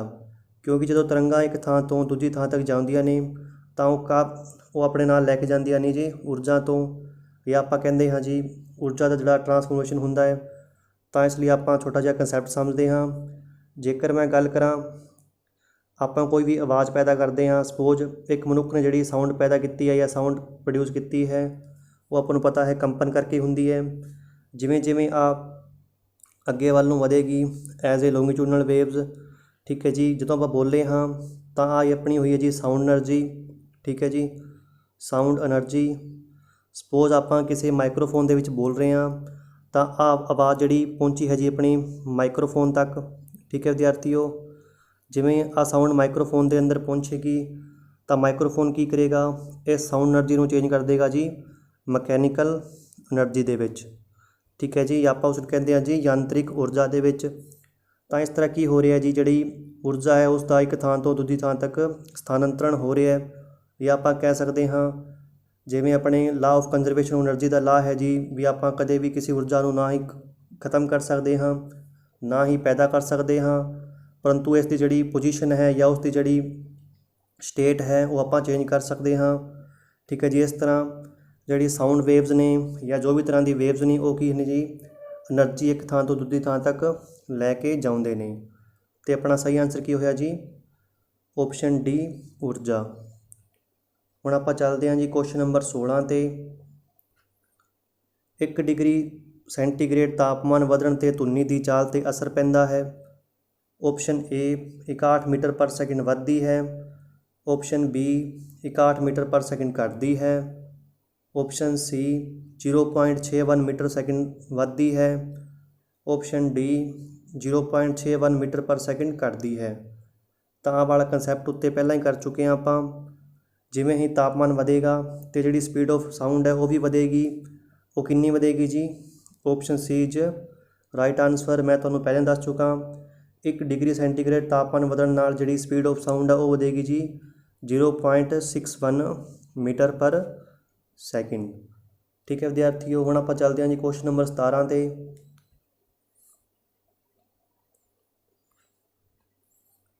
ਠੋਸ ਵਿੱਚੋਂ ਲੰਘ ਸਕਦੀਆਂ ਹਨ। ਆਪਸ਼ਨ ਏ ਹੈ ਜੀ ਸਿਰਫ ਟਰਾਂਸਵਰਸ ਵੇਵਜ਼, ਆਪਸ਼ਨ ਬੀ ਹੈ ਜੀ ਸਿਰਫ ਲੋਂਗੀਟਿਊਡਨਲਸ ਵੇਵਜ਼, ਆਪਸ਼ਨ ਸੀ ਹੈ ਜੀ ਦੋਵੇਂ, ਅਤੇ ਆਪਸ਼ਨ ਡੀ ਹੈ ਜੀ ਦੋਵੇਂ ਹੀ ਨਹੀਂ। ਅਤੇ ਵੈਸੇ ਤੱਕ ਤੁਹਾਨੂੰ ਕੰਸੈਪਟ ਸਮਝ ਆ ਹੀ ਗਿਆ ਹੋਣਾ ਅਤੇ ਤੁਸੀਂ ਆਪਣੇ ਆਪ ਇਸ ਦਾ ਆਨਸਰ ਕਰ ਸਕਦੇ ਹੋ। ਤਾਂ ਇਸ ਦਾ ਸਹੀ ਆਨਸਰ ਕੀ ਹੋਇਆ ਜੀ ਆਪਸ਼ਨ ਬੀ ਲੋਂਗੀਟਿਊਡਨਲਸ ਵੇਵਜ਼, ਜਾਂ ਆਪਾਂ ਉਹਨੂੰ ਕਹਿੰਦੇ ਹਾਂ ਜੀ ਰੇਖਾਂਸ਼ੀ ਤਰੰਗਾਂ, ਠੀਕ ਹੈ ਵਿਦਿਆਰਥੀਓ। ਕਿਉਂਕਿ ਆਪਾਂ ਨੂੰ ਪਤਾ ਹੈ ਜਿਹੜੀ ਜਿਹੜੀ ਸਾਊਂਡ ਹੈ ਜਾਂ ਜਿਹੜੀ ਧੁਨੀ ਹੈ ਉਹ ਕਾਹਦੇ 'ਚ ਟਰੈਵਲ ਕਰਦੀ ਹੈ ਜੀ ਲੋਂਗੀਟਿਊਡਨਲ ਵੇਵ ਦੇ ਅੰਦਰ, ਅਤੇ ਜਿਹੜੀ ਸਾਊਂਡ ਹੈ ਉਹ ਸੋਲਿਡ ਦੇ ਅੰਦਰੋਂ ਜਾਂ ਠੋਸ ਦੇ ਅੰਦਰੋਂ ਪਾਸ ਕਰ ਸਕਦੀ ਹੈ। ਤਾਂ ਇਸ ਦਾ ਸਹੀ ਆਨਸਰ ਕੀ ਹੋਇਆ ਜੀ ਆਪਸ਼ਨ ਬੀ ਸਿਰਫ ਲੋਂਗੀਟਿਊਡਨਲਸ ਵੇਵਜ਼। ਹੁਣ ਆਪਾਂ ਚੱਲਦੇ ਹਾਂ ਜੀ ਕੁਐਸਚਨ ਨੰਬਰ 18 ਤੇ। ਚੰਨ ਉੱਤੇ ਹੋਇਆ ਵਿਸਫੋਟ ਧਰਤੀ ਉੱਤੇ ਨਹੀਂ ਸੁਣਾਈ ਦਿੰਦਾ ਕਿਉਂਕਿ ਆਪਸ਼ਨ ਏ ਦੂਰੀ ਬਹੁਤ ਜ਼ਿਆਦਾ ਹੈ, ਆਪਸ਼ਨ ਬੀ ਚੰਨ ਦਾ ਪੁੰਜ ਦਾ ਅੰਤਰ, ਆਪਸ਼ਨ ਸੀ ਚੰਨ ਅਤੇ ਧਰਤੀ ਦੇ ਤਾਪਮਾਨ ਦਾ ਅੰਤਰ, ਅਤੇ ਆਪਸ਼ਨ ਡੀ ਦੋਵਾਂ ਵਿਚਕਾਰ ਮਾਧਿਅਮ ਦਾ ਅਭਾਵ। ਤਾਂ ਇਸ ਦਾ ਸਹੀ ਆਨਸਰ ਕੀ ਹੋਇਆ ਵਿਦਿਆਰਥੀਓ ਆਪਸ਼ਨ ਡੀ ਦੋਵਾਂ ਵਿਚਕਾਰ ਮਾਧਿਅਮ ਦਾ ਅਭਾਵ। ਕਿਉਂਕਿ ਜੇਕਰ ਕਿਸੇ ਵੀ ਵਸਤੂ ਜਾਂ ਕਿਸੇ ਵੀ ਸਰੋਤਾ ਜਾਂ ਬੋਲਣ ਵਾਲੇ ਦੇ ਅੰਦਰ ਵਿਚਕਾਰ ਕੋਈ ਮਾਧਿਅਮ ਨਹੀਂ ਹੋਏਗਾ ਤਾਂ ਆਪਾਂ ਕਹਿ ਸਕਦੇ ਹਾਂ ਜਿਹੜੀ ਸਾਊਂਡ ਆ ਉਹ ਟਰੈਵਲ ਨਹੀਂ ਕਰੇਗੀ। ਕਿਉਂਕਿ ਆਪਾਂ ਨੂੰ ਪਤਾ ਹੈ ਜਿਹੜੀ ਸਾਊਂਡ ਹੈ ਉਹ ਖਲਾਅ ਜਾਂ ਵੈਕਿਊਮ ਦੇ ਅੰਦਰ ਟਰੈਵਲ ਨਹੀਂ ਕਰਦੀ। ਇਸ ਤਰ੍ਹਾਂ ਆਪਾਂ ਕਹਿ ਸਕਦੇ ਹਾਂ ਚੰਨ ਦੇ ਉੱਤੇ ਜਿੰਨੇ ਵੀ ਵਿਸਫੋਟ ਹੁੰਦੇ ਨੇ ਵੱਡੇ ਵੱਡੇ, ਤਾਂ ਹੀ ਆਪਾਂ ਨੂੰ ਉਹਨਾਂ ਦੀ ਆਵਾਜ਼ ਆਪਣੀ ਧਰਤੀ ਤੱਕ ਸੁਣਾਈ ਨਹੀਂ ਦਿੰਦੀ। ਕਿਉਂਕਿ ਚੰਨ ਤੋਂ ਲੈ ਕੇ ਧਰਤੀ ਤੱਕ ਜਿਹੜਾ ਵਾਤਾਵਰਣ ਜਾਂ ਆਪਾਂ ਕਹਿ ਸਕਦੇ ਹਾਂ ਮਾਧਿਅਮ ਦਾ ਅਭਾਵ ਹੈ, ਤਾਂ ਉਸ ਕਰਕੇ ਉਹ ਆਵਾਜ਼ ਇੱਥੇ ਤੱਕ ਸੁਣਾਈ ਨਹੀਂ ਦਿੰਦੀ, ਠੀਕ ਹੈ ਵਿਦਿਆਰਥੀਓ। ਹੁਣ ਆਪਾਂ ਚੱਲਦੇ ਹਾਂ ਜੀ ਕੁਐਸਚਨ ਨੰਬਰ 19 ਤੇ। ਧੁਨੀ ਪ੍ਰਦੂਸ਼ਣ ਮਾਪੀ ਜਾਂਦੀ ਹੈ। ਆਪਸ਼ਨ ਏ ਹੈ ਜੀ ਡੈਸੀਮਲ, ਆਪਸ਼ਨ ਬੀ ਹੈ ਜੀ ਡੈਸੀਬਲ, ਆਪਸ਼ਨ ਸੀ ਹੈ ਜੀ ਡੈਸੀਮੀਟਰ, ਅਤੇ ਆਪਸ਼ਨ ਡੀ ਹੈ ਜੀ ਹਰਟਜ਼। ਤਾਂ ਇਸ ਦਾ ਸਹੀ ਆਨਸਰ ਕੀ ਹੋਇਆ ਵਿਦਿਆਰਥੀਓ? Option B decibel. ਤੁਸੀਂ ਤਾਂ ਸਪੈਲਿੰਗ ਸਹੀ ਕਰ ਲਓ ਜੀ, ਡੈਸੀਬਲ। ਠੀਕ ਹੈ ਜੀ, ਕਿਉਂਕਿ ਆਪਾਂ ਪਹਿਲਾਂ ਉੱਤੇ ਹੀ ਗੱਲ ਕਰ ਚੁੱਕੇ ਹਾਂ। ਜਦੋਂ ਧੁਨੀ ਦੇ ਇੰਟੈਂਸਿਟੀ ਨੂੰ ਮਾਪੀ ਜਾਂਦੀ ਹੈ ਜਾਂ ਤੀਬਰਤਾ ਨੂੰ ਮਾਪੀ ਜਾਂਦੀ ਹੈ, ਉਹ ਮਾਪੀ ਜਾਂਦੀ ਹੈ ਜੀ ਡੈਸੀਬਲ ਦੇ ਅੰਦਰ। ਅਤੇ ਆਪਾਂ ਇਸ ਨੂੰ ਲਿਖਦੇ ਹਾਂ ਜੀ ਡੀ ਅਤੇ ਵੱਡਾ ਬੀ, ਡੈਸੀਬਲ। ਠੀਕ ਹੈ ਵਿਦਿਆਰਥੀਓ, ਹੁਣ ਆਪਾਂ ਚੱਲਦੇ ਹਾਂ ਜੀ ਕੁਐਸਚਨ ਨੰਬਰ 20 'ਤੇ। ਕੁਐਸਚਨ ਨੰਬਰ 20 ਧੁਨੀ ਵਿਗਿਆਨ ਦਾ ਅਧਿਐਨ ਅਖਾਉਂਦਾ ਹੈ। ਆਪਸ਼ਨ ਏ ਹੈ ਜੀ ਬੋਟਨੀ, ਆਪਸ਼ਨ ਬੀ ਹੈ ਜੀ ਕਾਰਡੀਓਲੋਜੀ, ਆਪਸ਼ਨ ਸੀ ਹੈ ਜੀ ਇਕੁਇਸਟਿਕ ਅਤੇ ਆਪਸ਼ਨ ਡੀ ਹੈ ਜੀ ਜੂਲੋਜੀ। ਤਾਂ ਇਸ ਦਾ ਸਹੀ ਆਨਸਰ ਹੈ ਵਿਦਿਆਰਥੀਓ ਆਪਸ਼ਨ ਸੀ ਇਕੁਇਸਟਿਕ। ਜਿਹੜਾ ਧੁਨੀ ਵਿਗਿਆਨ ਹੈ ਉਸ ਦਾ ਅਧਿਐਨ ਹੈ ਜੀ ਆਪਸ਼ਨ ਸੀ। ਹੁਣ ਆਪਾਂ ਚੱਲਦੇ ਹਾਂ ਜੀ ਕੁਐਸਚਨ ਨੰਬਰ 21 'ਤੇ। ਕੁਐਸਚਨ ਨੰਬਰ 21 ਗੂੰਜ ਲਈ ਸਰੋਤਾ ਅਤੇ ਰੁਕਾਵਟ ਖੇਤਰ ਵਿਚਕਾਰ ਘੱਟੋ ਘੱਟ ਦੂਰੀ ਹੋਣੀ ਚਾਹੀਦੀ ਹੈ। ਆਪਸ਼ਨ ਏ ਹੈ ਜੀ 16.2 ਮੀਟਰ, ਆਪਸ਼ਨ ਬੀ ਹੈ ਜੀ 17.2 ਮੀਟਰ, ਆਪਸ਼ਨ ਸੀ ਹੈ ਜੀ 24.3 ਮੀਟਰ ਅਤੇ ਆਪਸ਼ਨ ਡੀ ਹੈ ਜੀ 7.9 ਮੀਟਰ। ਤਾਂ ਇਸ ਦਾ ਸਹੀ ਆਨਸਰ ਹੈ ਵਿਦਿਆਰਥੀਓ ਆਪਸ਼ਨ ਬੀ 17.2 ਮੀਟਰ। ਤਾਂ ਜੇਕਰ ਆਪਾਂ ਗੱਲ ਕਰੀਏ ਇਕੋ ਦੀ ਜਾਂ ਗੂੰਜ ਦੀ, ਤਾਂ ਕਿਵੇਂ ਪ੍ਰੋਡਿਊਸ ਹੁੰਦੀ ਹੈ ਵਿਦਿਆਰਥੀਓ? ਜੇਕਰ ਕੋਈ ਸਾਊਂਡ ਪ੍ਰੋਡਿਊਸ ਹੁੰਦੀ ਹੈ, ਠੀਕ ਹੈ ਜੀ, ਉਹ ਟਰੈਵਲ ਕਰਕੇ ਕਿਸੇ ਰੁਕਾਵਟ ਖੇਤਰ ਤੋਂ ਟਕਰਾ ਕੇ ਜਾਂ ਰਿਫਲੈਕਟ ਹੋ ਕੇ ਵਾਪਸ ਉਸ ਦੇ ਕੰਨਾਂ ਤੱਕ ਪਹੁੰਚਦੀ ਹੈ, ਉਸ ਨੂੰ ਆਪਾਂ ਕਹਿੰਦੇ ਹਾਂ ਜੀ ਗੂੰਜ ਜਾਂ ਇਕੋ। ਤਾਂ ਜਿਹੜੀ ਇਕੋ ਪ੍ਰੋਡਿਊਸ ਹੋਣ ਲਈ ਘੱਟੋ ਘੱਟ ਜਿਹੜਾ ਡਿਸਟੈਂਸ ਹੈ ਉਹ ਹੋਣਾ ਚਾਹੀਦਾ ਹੈ ਜੀ 17.2 ਮੀਟਰ ਦਾ। ਜੇਕਰ ਆਪਾਂ ਛੋਟੇ ਬੰਦ ਕਮਰੇ ਦੇ ਵਿੱਚ ਬੋਲਾਂਗੇ ਤਾਂ ਇਕੋ ਪ੍ਰੋਡਿਊਸ ਨਹੀਂ ਹੋਵੇਗੀ। ਜੇਕਰ ਆਪਾਂ ਕਿਸੇ ਹੋਲ ਦੇ ਅੰਦਰ ਖੜ੍ਹੇ ਹੋ ਕੇ ਬੋਲਾਂਗੇ ਤਾਂ ਉੱਥੇ ਜਿਹੜੀ ਇਕੋ ਪ੍ਰੋਡਿਊਸ ਹੋਵੇਗੀ ਜਾਂ ਜਿਹੜੀ ਗੂੰਜ ਹੈ ਉਹ ਪੈਦਾ ਹੋਵੇਗੀ, ਕਿਉਂਕਿ ਉੱਥੇ ਦਾ ਜਿਹੜਾ ਡਿਸਟੈਂਸ ਹੈ ਜਾਂ ਦੂਰੀ ਹੈ ਉਹ ਆਪਾਂ ਕਹਿ ਸਕਦੇ ਹਾਂ 17.2 ਮੀਟਰ ਤੋਂ ਵੱਧ ਹੀ ਹੁੰਦਾ ਹੈ। ਤਾਂ ਇਸ ਤਰ੍ਹਾਂ ਜਿਹੜੇ ਖਾਲੀ ਪਏ ਹੋਲ ਦੇ ਜਾਂ ਕਮਰੇ ਦੇ ਵਿੱਚ ਜਿਹੜੀ ਇਕੋ ਹੈ ਉਹ ਜ਼ਿਆਦਾ ਪ੍ਰੋਡਿਊਸ ਹੁੰਦੀ ਹੈ। ਤਾਂ ਇਸ ਲਈ ਆਪਣਾ ਆਨਸਰ ਕੀ ਹੋਇਆ ਜੀ 17.2 ਮੀਟਰ। ਠੀਕ ਹੈ ਵਿਦਿਆਰਥੀ, ਹੁਣ ਆਪਾਂ ਚੱਲਦੇ ਹਾਂ ਜੀ ਕੁਐਸਚਨ ਨੰਬਰ 22 'ਤੇ। ਕੁਐਸਚਨ ਨੰਬਰ 22 ਧੁਨੀ ਦੀ ਪਿੱਚ ਕਿਸ ਉੱਤੇ ਨਿਰਭਰ ਕਰਦੀ ਹੈ? ਆਪਸ਼ਨ ਏ ਹੈ ਜੀ ਤੀਬਰਤਾ, ਆਪਸ਼ਨ ਬੀ ਹੈ ਜੀ ਆਵਰਤੀ, ਆਪਸ਼ਨ ਸੀ ਹੈ ਜੀ ਵੇਗ ਅਤੇ ਆਪਸ਼ਨ ਡੀ ਹੈ ਜੀ ਉਪਰੋਕਤ ਸਾਰੇ। ਤਾਂ ਇਸ ਦਾ ਸਹੀ ਆਨਸਰ ਹੈ ਜੀ ਆਪਸ਼ਨ ਬੀ ਆਵਰਤੀ, ਆਪਾਂ ਕਹਿੰਦੇ ਹਾਂ ਜੀ ਇਸ ਨੂੰ ਫ੍ਰੀਕੁਐਂਸੀ। ਜਿਹੜੀ ਧੁਨੀ ਦੀ ਪਿੱਚ ਹੈ ਵਿਦਿਆਰਥੀ ਉਹ ਡਿਪੈਂਡ ਕਰਦੀ ਹੈ ਜੀ ਆਵਰਤੀ 'ਤੇ। ਜਿਵੇਂ ਜਿਵੇਂ ਸਾਊਂਡ ਦੀ ਫ੍ਰੀਕੁਐਂਸੀ ਵਧੇਗੀ ਉਸੇ ਤਰ੍ਹਾਂ ਜਿਹੜੀ ਸਾਊਂਡ ਦੀ ਪਿੱਚ ਹੈ ਉਹ ਕੀ ਹੋਵੇਗੀ ਜੀ ਵਧੇਗੀ। ਜਿਵੇਂ ਕਿਸੇ ਵਿਅਕਤੀ ਜਾਂ ਮਹਿਲਾ ਦੀ ਜਿਹੜੀ ਆਵਾਜ਼ ਮੋਟੀ ਜਾਂ ਪਤਲੀ ਹੁੰਦੀ ਹੈ ਉਹ ਕਿਸ ਕਰਕੇ ਹੁੰਦੀ ਹੈ ਜੀ ਪਿੱਚ ਕਰਕੇ। ਤੁਸੀਂ ਨੋਟ ਕਰ ਲਓ, ਧੁਨੀ ਦੀ ਪਿੱਚ ਕਰਕੇ ਹੀ ਕਿਸੇ ਵਿਅਕਤੀ ਦੀ ਆਵਾਜ਼ ਮੋਟੀ ਜਾਂ ਪਤਲੀ ਹੋ ਸਕਦੀ ਹੈ। ਜੇਕਰ ਕਿਸੇ ਵਿਅਕਤੀ ਦੀ ਆਵਾਜ਼ ਦੀ ਜਿਹੜੀ ਧੁਨੀ ਦੀ ਪਿੱਚ ਹੈ ਉਹ ਜ਼ਿਆਦਾ ਹੈ ਤਾਂ ਉਸ ਦੀ ਆਵਾਜ਼ ਕੀ ਹੋਵੇਗੀ ਜੀ ਪਤਲੀ। ਠੀਕ ਹੈ ਜੀ, ਜੇਕਰ ਕਿਸੇ ਦੀ ਪਿੱਚ ਲੋ ਹੈ, ਠੀਕ ਹੈ ਜੀ, ਤਾਂ ਉਸ ਦੀ ਆਵਾਜ਼ ਕੀ ਹੋਵੇਗੀ ਜੀ ਮੋਟੀ। ਤਾਂ ਆਹ ਗੱਲ ਤੁਸੀਂ ਨੋਟ ਕਰ ਲਓ, ਜਿਹੜੀ ਧੁਨੀ ਦੀ ਪਿੱਚ ਹੈ ਉਹ ਡਿਪੈਂਡ ਕਰਦੀ ਹੈ ਜੀ ਆਵਰਤੀ 'ਤੇ, ਜਾਂ ਧੁਨੀ ਦਾ ਪਤਲਾ ਜਾਂ ਮੋਟਾ ਹੋਣਾ ਵੀ ਡਿਪੈਂਡ ਕਰਦਾ ਹੈ ਜੀ ਧੁਨੀ ਦੀ ਪਿੱਚ ਉੱਤੇ। ਠੀਕ ਹੈ ਵਿਦਿਆਰਥੀਓ, ਕੁਐਸਚਨ ਨੰਬਰ 23 ਹਵਾ ਵਿੱਚ ਧੁਨੀ ਦੀ ਚਾਲ 332 ਮੀਟਰ ਪਰ ਸੈਕਿੰਡ ਹੈ। ਜੇਕਰ ਦਾਬ ਦੀ ਮਾਤਰਾ ਦੁੱਗਣੀ ਕਰ ਦਿੱਤੀ ਜਾਵੇ ਤਾਂ ਧੁਨੀ ਦੀ ਚਾਲ ਹੋਵੇਗੀ। ਆਪਸ਼ਨ ਏ ਹੈ ਜੀ 664 metre per second, option B ਹੈ ਜੀ 332 ਮੀਟਰ ਪਰ ਸੈਕਿੰਡ, ਆਪਸ਼ਨ ਸੀ ਹੈ ਜੀ 166 ਮੀਟਰ ਪਰ ਸੈਕਿੰਡ ਅਤੇ ਆਪਸ਼ਨ ਡੀ ਹੈ ਜੀ 100 ਮੀਟਰ ਪਰ ਸੈਕਿੰਡ। ਤਾਂ ਇਸ ਦਾ ਸਹੀ ਆਨਸਰ ਹੈ ਵਿਦਿਆਰਥੀਓ option B 332 metre per second. ਕਿਉਂਕਿ ਵਿਦਿਆਰਥੀਓ ਆਹ ਗੱਲ ਨੋਟ ਕਰ ਲਓ, ਜਿਹੜੀ ਸਪੀਡ ਆਫ ਸਾਊਂਡ ਹੈ ਜਾਂ ਜਿਹੜੀ ਧੁਨੀ ਦੀ ਗਤੀ ਹੈ, ਠੀਕ ਹੈ ਜੀ, ਉਹ ਜਿਹੜੀ ਪ੍ਰੈਸ਼ਰ 'ਤੇ ਜਾਂ ਆਪਾਂ ਕਹਿ ਸਕਦੇ ਹਾਂ ਦਾਬ 'ਤੇ ਡਿਪੈਂਡ ਨਹੀਂ ਕਰਦੀ। ਭਾਵੇਂ ਆਪਾਂ ਦਾਬ ਨੂੰ ਦੁੱਗਣਾ ਕਰ ਦਈਏ ਜਾਂ ਆਪਾਂ ਕਰ ਦਈਏ 3 ਗੁਣਾ, ਜਿਹੜੀ ਸਪੀਡ ਆਫ ਸਾਊਂਡ ਹੈ ਜਾਂ ਧੁਨੀ ਦੀ ਚਾਲ ਹੈ ਉਹ ਜਿੰਨੀ ਪਹਿਲਾਂ ਹੈ ਉਨੀ ਹੀ ਰਹੇਗੀ। ਤਾਂ ਇਸ ਦਾ ਆਨਸਰ ਕੀ ਹੋਇਆ ਜੀ option B 332 metre per second. ਹੁਣ ਆਪਾਂ ਚੱਲਦੇ ਹਾਂ ਜੀ ਕੁਐਸਚਨ ਨੰਬਰ 24 'ਤੇ। ਧੁਨੀ ਦਾ ਪ੍ਰਭਾਵ ਮਨੁੱਖ ਦੇ ਕੰਨ ਵਿੱਚ ਕਿੰਨੇ ਸਮੇਂ ਤੱਕ ਰਹਿੰਦਾ ਹੈ? ਆਪਸ਼ਨ ਏ ਹੈ ਜੀ 1/5 ਸੈਕਿੰਡ, ਆਪਸ਼ਨ ਬੀ ਹੈ ਜੀ 1/20 ਸੈਕਿੰਡ, ਆਪਸ਼ਨ ਸੀ ਹੈ ਜੀ 1/10 ਸੈਕਿੰਡ ਤੇ ਆਪਸ਼ਨ ਡੀ ਹੈ ਜੀ 1/2 ਸੈਕਿੰਡ। ਤਾਂ ਇਸ ਦਾ ਸਹੀ ਆਨਸਰ ਹੈ ਵਿਦਿਆਰਥੀਓ ਆਪਸ਼ਨ ਸੀ 1/10 ਸੈਕਿੰਡ। ਤੇ ਹੁਣ ਆਪਾਂ ਚੱਲਦੇ ਹਾਂ ਜੀ ਅੱਜ ਦੇ ਵੀਡੀਓ ਦੇ ਸਭ ਤੋਂ ਲਾਸਟ ਕੁਐਸਚਨ ਤੇ। ਤਾਂ ਜੇਕਰ ਤੁਹਾਨੂੰ ਲੱਗਿਆ ਵੀਡੀਓ ਤੁਹਾਡੇ ਲਈ ਯੂਜ਼ਫੁਲ ਹੈ ਜੀ ਤਾਂ ਤੁਸੀਂ ਇਸ ਨੂੰ ਇੱਕ ਵਾਰੀ ਲਾਈਕ ਕਰ ਦਿਓ। ਕੁਐਸਚਨ ਨੰਬਰ 25, ਨੇੜੇ ਆਉਣ 'ਤੇ ਗੱਡੀ ਦੀ ਆਵਾਜ਼ ਜ਼ਿਆਦਾ ਸੁਣਾਈ ਦਿੰਦੀ ਹੈ ਅਤੇ ਰੇਲ ਗੱਡੀ ਦੇ ਦੂਰ ਜਾਣ 'ਤੇ ਆਵਾਜ਼ ਘੱਟ ਸੁਣਾਈ ਦਿੰਦੀ ਹੈ। ਉਦਾਹਰਣ ਹੈ ਜੀ ਆਪਸ਼ਨ ਏ ਰਮਨ ਪ੍ਰਭਾਵ, ਆਪਸ਼ਨ ਬੀ ਡੋਪਲਰ ਪ੍ਰਭਾਵ, ਆਪਸ਼ਨ ਸੀ ਸਕੈਟਰਿੰਗ ਪ੍ਰਭਾਵ ਅਤੇ ਆਪਸ਼ਨ ਡੀ ਜੂਲ ਥੋਮਸਨ ਪ੍ਰਭਾਵ। ਤਾਂ ਇਹਦਾ ਸਹੀ ਆਨਸਰ ਹੈ ਵਿਦਿਆਰਥੀਓ ਆਪਸ਼ਨ ਬੀ ਡੋਪਲਰ ਪ੍ਰਭਾਵ। ਕਿਉਂਕਿ ਡੋਪਲਰ ਦੇ ਪ੍ਰਭਾਵ ਦੇ ਅਕੋਰਡਿੰਗ ਜਦੋਂ ਸਪੋਜ਼ ਆ ਸਰੋਤਾ ਹੈ ਜੀ ਅਤੇ ਆਹ ਟ੍ਰੇਨ ਇੱਧਰ ਵੱਲ ਨੂੰ ਆ ਰਹੀ ਹੈ, ਜੇਕਰ ਆਹ ਡਿਸਟੈਂਸ ਜ਼ਿਆਦਾ ਹੈ ਤਾਂ ਜਿਹੜੀ ਸਾਊਂਡ ਹੈ ਜਾਂ ਜਿਹੜੀ ਧੁਨੀ ਹੈ ਉਹ ਆਪਾਂ ਨੂੰ ਘੱਟ ਸੁਣਾਈ ਦੇਵੇਗੀ। ਜਿਵੇਂ ਜਿਵੇਂ ਆਹ ਟ੍ਰੇਨ ਹੈ ਜਿਹੜੀ ਜਾਂ ਜਿਹੜੀ ਰੇਲ ਗੱਡੀ ਹੈ ਉਹ ਨਜ਼ਦੀਕ ਆਵੇਗੀ ਉਵੇਂ ਜਿਹੜੀ ਆਪਾਂ ਨੂੰ ਆਵਾਜ਼ ਹੈ ਜਾਂ ਧੁਨੀ ਹੈ ਉਹ ਜ਼ਿਆਦਾ ਸੁਣਾਈ ਦੇਵੇਗੀ। ਤਾਂ ਆਹ ਸਾਰਾ ਕੁਝ ਹੁੰਦਾ ਹੈ ਜੀ ਜਿਹੜਾ ਡੋਪਲਰ ਪ੍ਰਭਾਵ ਕਰਕੇ। ਅਤੇ ਆਪਣਾ ਆਨਸਰ ਕੀ ਆਇਆ ਜੀ ਆਪਸ਼ਨ ਬੀ ਡੋਪਲਰ ਪ੍ਰਭਾਵ। ਠੀਕ ਹੈ ਵਿਦਿਆਰਥੀਓ, ਇਸ ਤਰ੍ਹਾਂ ਆਪਾਂ ਜਿਹੜੇ ਧੁਨੀ ਦੇ ਜਾਂ ਸਾਊਂਡ ਦੇ ਜਿਹੜੇ 25 ਕੁਐਸਚਨ ਨੇ MCQ ਟਾਈਪ ਉਹ ਆਪਾਂ ਪੂਰੇ ਕਰ ਲਏ ਨੇ। ਤਾਂ ਫਿਰ ਵੀ ਕਿਸੇ ਵਿਦਿਆਰਥੀ ਨੂੰ ਕਿਸੇ ਕੁਐਸਚਨ ਦੇ ਅੰਦਰ ਦਿੱਕਤ ਹੈ ਤਾਂ ਉਹ ਮੇਰੇ WhatsApp ਨੰਬਰ ਉੱਤੇ ਉਸ ਦੀ ਫੋਟੋ ਭੇਜ ਸਕਦਾ ਹੈ। ਅਤੇ ਹੁਣ ਆਪਾਂ ਚੱਲਦੇ ਹਾਂ ਉਸ ਕੁਐਸਚਨ 'ਤੇ ਜਿਸ ਦਾ ਜਵਾਬ ਤੁਸੀਂ ਵੀਡੀਓ ਦੇ ਕਮੈਂਟ ਬਾਕਸ ਵਿੱਚ ਦੇਣਾ ਹੈ। ਅਤੇ ਚੱਲਦੇ ਹਾਂ ਜੀ ਉਸ ਕੁਐਸਚਨ 'ਤੇ। ਧੁਨੀ ਦੇ ਕਿਸ ਲੱਛਣ ਕਰਕੇ ਕਿਸੇ ਦੀ ਧੁਨੀ ਪਤਲੀ ਜਾਂ ਮੋਟੀ ਹੁੰਦੀ ਹੈ? ਆਪਸ਼ਨ ਏ ਹੈ ਜੀ ਫ੍ਰੀਕੁਐਂਸੀ, ਆਪਸ਼ਨ ਬੀ ਹੈ ਜੀ ਵੇਵਲੈਂਥ, ਆਪਸ਼ਨ ਸੀ ਹੈ ਜੀ ਮੀਡੀਅਮ ਅਤੇ ਆਪਸ਼ਨ ਡੀ ਹੈ ਜੀ ਪਿਚ। ਤਾਂ ਵਿਦਿਆਰਥੀਓ ਤੁਹਾਡਾ ਜੋ ਵੀ ਆਨਸਰ ਹੈ ਜੀ ਉਹ ਤੁਸੀਂ ਵੀਡੀਓ ਦੇ ਕਮੈਂਟ ਬਾਕਸ ਵਿੱਚ ਲਿਖਣਾ ਹੈ। ਜੇਕਰ ਤੁਸੀਂ ਆਨਸਰ ਦੇਵੋਗੇ ਤਾਂ ਹੀ ਮੈਨੂੰ ਪਤਾ ਲੱਗੇਗਾ ਕਿ ਤੁਸੀਂ ਇਸ ਜਿਹੜਾ ਵੀਡੀਓ ਹੈ ਉਹ ਤੁਹਾਨੂੰ ਕਿੰਨੀ ਸਮਝ ਆਈ ਹੈ ਅਤੇ ਕਿੰਨਾ ਤੁਹਾਡਾ ਜਿਹੜਾ ਕੰਸੈਪਟ ਕਲੀਅਰ ਹੋਇਆ ਹੈ। ਤਾਂ ਵਿਦਿਆਰਥੀਓ ਅੱਜ ਦਾ ਲੈਕਚਰ ਇੱਥੇ ਖਤਮ ਹੁੰਦਾ ਹੈ। ਅਤੇ ਇੱਕ ਹੋਰ ਜ਼ਰੂਰੀ ਗੱਲ, ਜਿਹੜਾ ਆਪਣਾ 5ਵਾਂ ETT ਮੌਕ ਟੈਸਟ ਹੈ ਜੀ ਉਹ ਆਪਣਾ 11 ਜੂਨ ਨੂੰ ਸਵੇਰੇ 9 ਵਜੇ ਇਸੇ ਚੈਨਲ ਦੇ ਉੱਤੇ ਰਿਲੀਜ਼ ਕੀਤਾ ਜਾਵੇਗਾ। ਉਦੋਂ ਤੱਕ ਵਿਦਿਆਰਥੀਓ ਆਪਣੀ ਤਿਆਰੀ ਨੂੰ ਇਸੇ ਤਰ੍ਹਾਂ ਜਾਰੀ ਰੱਖੋ।